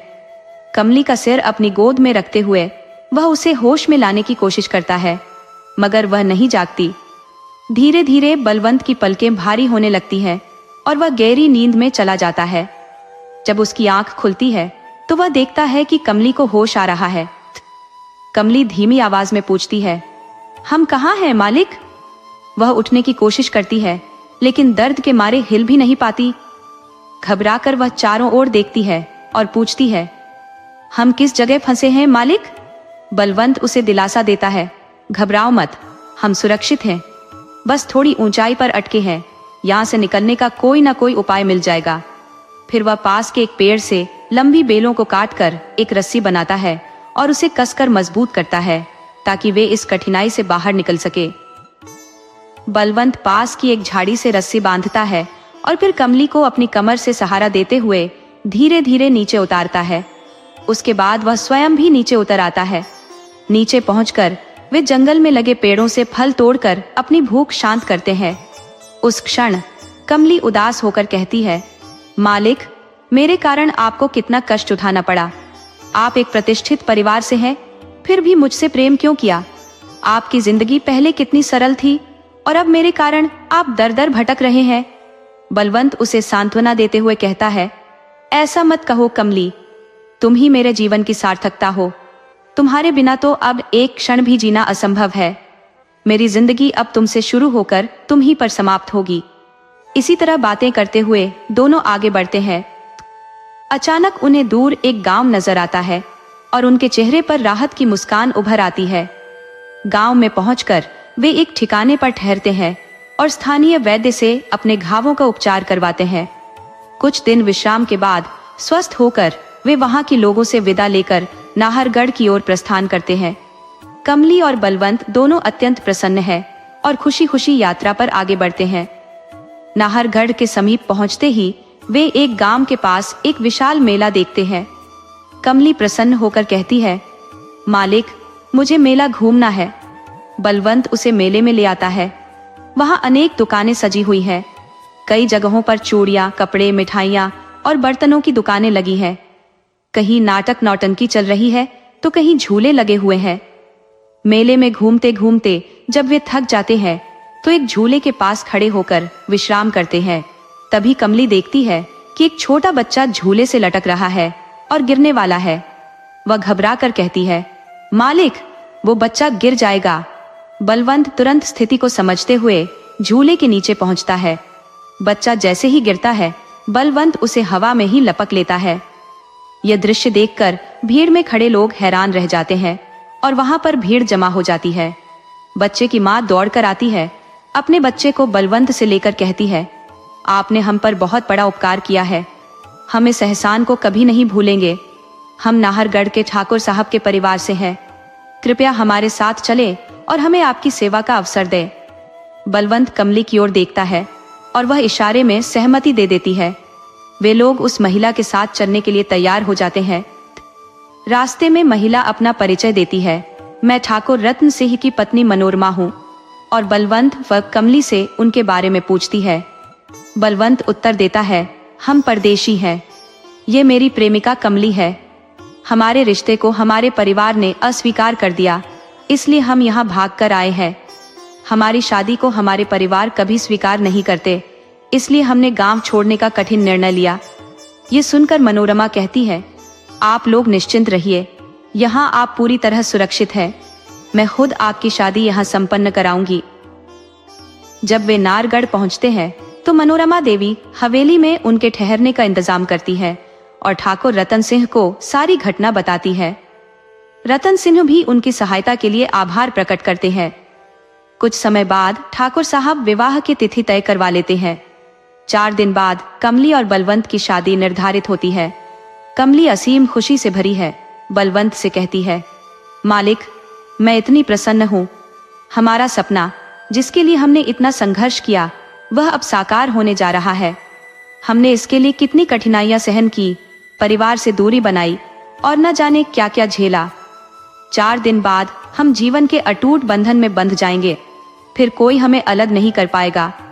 हमारा एक छोटा सा संसार होगा जिसमें हम और हमारे बच्चे स्नेह से जीवन बिताएंगे। बलवंत उसे अपनी बाहों में भर लेता है, जिससे कमली का चेहरा शर्म से खिल उठता है। विवाह का दिन आ जाता है और कमली उल्लास से भरी हुई होती है। ठाकुर नंदन सिंह ने शादी की समस्त तैयारियां बड़े धूमधाम से करवाई होती है। बहुत से मेहमान आमंत्रित किए गए हैं। बलवंत और कमली वरमाला पहनाकर एक दूसरे के जीवन साथी बन जाते हैं। विवाह उपरांत रतन सिंह उन्हें कुछ दिन अपने पास रखते हैं और बाद में एक नया घर आवंटित कर देते हैं। बलवंत को ठाकुर साहब अपने यहाँ मुनीम का कार्य सौंप देते हैं और दोनों को अपने बच्चों की तरह स्नेह देते हैं। कमली ठाकुर साहब को अपने पिता के समान मानने लगती है। कमली का पूजा पाठ में अत्यधिक आस्था होती है। वह नियमित व्रत करती है और अपना अधिक समय धार्मिक कार्यों में बिताती है। बलवंत और कमली का जीवन सुखद और समृद्धिपूर्ण चलने लगता है। इसी बीच एक नई खुशी दस्तक देती है। कमली मां बनने वाली है। बलवंत उसका विशेष ध्यान रखने लगता है। कुछ समय बाद कमली एक स्वस्थ और सुंदर पुत्री को जन्म देती है। धीरे धीरे बच्ची बड़ी होती जाती है और उसके खेलकूद और शरारतों से घर गुलजार रहने लगता है। उनकी बेटी जब 6 साल की हो जाती है, उसकी नटखट हरकतें बलवंत और कमली के जीवन में नवजीवन का संचार कर देती है। वे उसे पाकर अत्यंत प्रसन्न है। उसकी हरकतें उनका मन मोह लेती है। लेकिन जैसा कहते हैं, समय का चक्र सदा एक सा नहीं रहता। बलवंत और कमली का जीवन भी उसी अनचाहे मोड़ पर आ गया। अचानक कमली की तबीयत बिगड़ने लगी। बलवंत ने कोई कसर नहीं छोड़ी। दूर दूर से वैद्यों को बुलवाकर हर संभव उपचार करवाया, मगर कोई भी इलाज असरदार साबित नहीं हुआ और कमली ने अपनी 7 वर्ष की प्यारी बेटी को पीछे छोड़ इस संसार को विदा कह दी। कमली के जाने के बाद बलवंत का जीवन बिखर गया, जैसे उसमें से जीवन की आस ही जाती रही हो। वह अपनी सुध बुद्ध खो बैठा और जैसे पागलों सा हो गया। ठाकुर रतन सिंह ने उसे बहुत समझाया, अपने लिए नहीं तो कम से कम अपनी बेटी के लिए तुम्हें संभालना होगा। ठाकुर साहब की बात कुछ हद तक उसके दिल को ठहरी और उसने सामान्य जीवन की ओर लौटने की कोशिश की, पर कमली की यादें उसके दिलो दिमाग में गहरी जड़ें जमा चुकी थी। बलवंत ने फिर से काम पर जाना शुरू किया और उसकी छोटी बेटी घर का कामकाज संभालने लगी। जब कमली का अचानक देहांत हुआ, उसकी आत्मा को यमदूत यमलोक ले जाने आए, लेकिन कमली की आत्मा अपने पति और बेटी से दूर जाने को तैयार नहीं थी। वह भी टूट चुकी थी, परंतु यमदूत अपनी आज्ञा का पालन करते हुए उसे यमलोक ले गए। यमराज ने जब कमली की आत्मा की वेदना को देखा तो कहा, बेटी, मैं तुम्हारी पीड़ा को समझ सकता हूँ, परंतु हम भी विधाता के बनाए जीवन चक्र के नियमों से बंधे हुए हैं। मैं तुम्हें पूर्ण रूप से पृथ्वी पर वापस भेजने में असमर्थ हूँ, लेकिन तुम्हारे लिए इतना कर सकता हूँ कि तुम अपने पुराने शरीर के साथ अपनी बेटी के पास कुछ समय बिता सको। कमली ने व्याकुल होकर पूछा, किन शर्तों पर? यमराज ने कहा, तुम सूर्योदय से सूर्यास्त तक अपनी बेटी के पास रह सकती हो, परंतु अपने पति को छू नहीं सकोगी। तुम केवल अपने घर और बेटी के पास रहोगी, इसके अलावा कहीं भी जाने की मनाही होगी। तुम्हारा कोई भी वस्त्र या सामान भूलवश पृथ्वी पर रह गया तो फिर से यमलोक लौटना अनिवार्य हो जाएगा। यदि तुम्हारे पति ने तुम्हें स्पर्श किया और फिर संबंध स्थापित किया तो तुम अपनी स्मृति खो दोगी और फिर तुम्हें हमारी आज्ञा का पालन करना ही पड़ेगा। यदि ये सभी शर्तें तुम्हें स्वीकार है तो मैं तुम्हें पृथ्वी पर जाने की अनुमति दे सकता हूँ। अपनी बेटी से पुनः मिलने की तीव्र लालसा में कमली ने यमराज की सभी शर्तों को सहर्ष स्वीकार कर लिया। तब यमराज कमली को अपनी बेटी के पास वापस भेज देते हैं। बेटी जैसे ही अपनी माँ को सामने पाती है, खुशी के आंसुओं से उसे गले लगा लेती है। बलवंत दिन में ठाकुर साहब के यहाँ काम पर होता है, इसलिए कमली को अपनी बेटी के साथ समय बिताने का भरपूर अवसर मिलता है। शाम ढलने से पहले ही वह यमलोक लौट जाती है और उसकी बेटी अब प्रसन्न रहने लगी है। कमली घर का सारा काम बखूबी संभालती है, चाहे वह चक्की में आटा पीसना हो, भोजन पकाना या घर का साफ सफाई करना। बलवंत जब घर लौटता है तो देखता है कि घर के सारे काम व्यवस्थित रूप से हो चुके हैं। जब वह बेटी से पूछता है कि वह अकेले इतने सारे काम कैसे कर लेती है, तो उसकी बेटी बताती है, पिताजी, ये सब काम मैं नहीं करती, माँ आती है और सब कुछ करके जाती है। ये सुनकर बलवंत हैरान हो जाता है। अगले दिन वह बीमार होने का बहाना कर दिन भर घर पर ही रुकता है। तभी कमली आती है और घर के कामों में लग जाती है। जब वह सभी काम समाप्त कर अपनी बेटी से विदा लेकर लौटने को होती है, तभी बलवंत पीछे से उसकी ओढ़नी पकड़ लेता है। कमली मुड़कर देखती है और बलवंत से विनती करती है, मालिक, मेरी ओढ़नी मुझे लौटा दो, मुझे जाना है, नहीं तो अनर्थ हो जाएगा। लाख मना करने पर भी बलवंत उसे ओढ़नी नहीं लौटाता। कमली यहीं पर रह जाती है, क्योंकि अब वह यमलोक लौटने में असमर्थ हो गई है।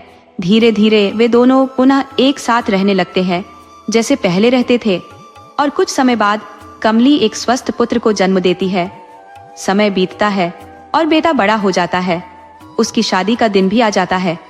इस खुशी के मौके पर कमली बलवंत से कहती है, मालिक, आज अपने बेटे की शादी है, मैं बेहद खुश हूँ। आज मैं ओढ़नी ओढ़कर नाचना चाहती हूँ। बलवंत सोचता है कि इतने सालों से कमली कहीं नहीं गई, अब जाने का सवाल ही नहीं उठता। इस विश्वास के साथ वह कमली को ओढ़नी लौटा देता है। कमली अपनी खुशी में ओढ़नी ओढ़कर नाचती है, लेकिन उसी क्षण उसके शरीर में यम का प्रवेश हो जाता है। कमली बलवंत से क्रोधित होकर कहती है, चौधरी साहब, तुमने एक आत्मा के साथ वह सब किया जो तुम्हें नहीं करना चाहिए था। तुमने एक माँ की आत्मा को अपनी इच्छाओं का बंदी बना लिया और यह क्षमादान के योग्य नहीं है। आत्मा रूपी कमली बलवंत को शाप देती है, तुमने मुझे अपने बंधन में रखा, इस कारण तुम्हारे वंश को यह श्राप है कि आज से तुम्हारे परिवार में कोई भी पुरुष वृद्धावस्था को प्राप्त नहीं करेगा। पुरुषों की मृत्यु पहले होगी और स्त्रियों की मृत्यु बाद में। तब से चौधरी परिवार उस श्राप के कारण एक अभिशप्त खानदान के रूप में जाना जाने लगा।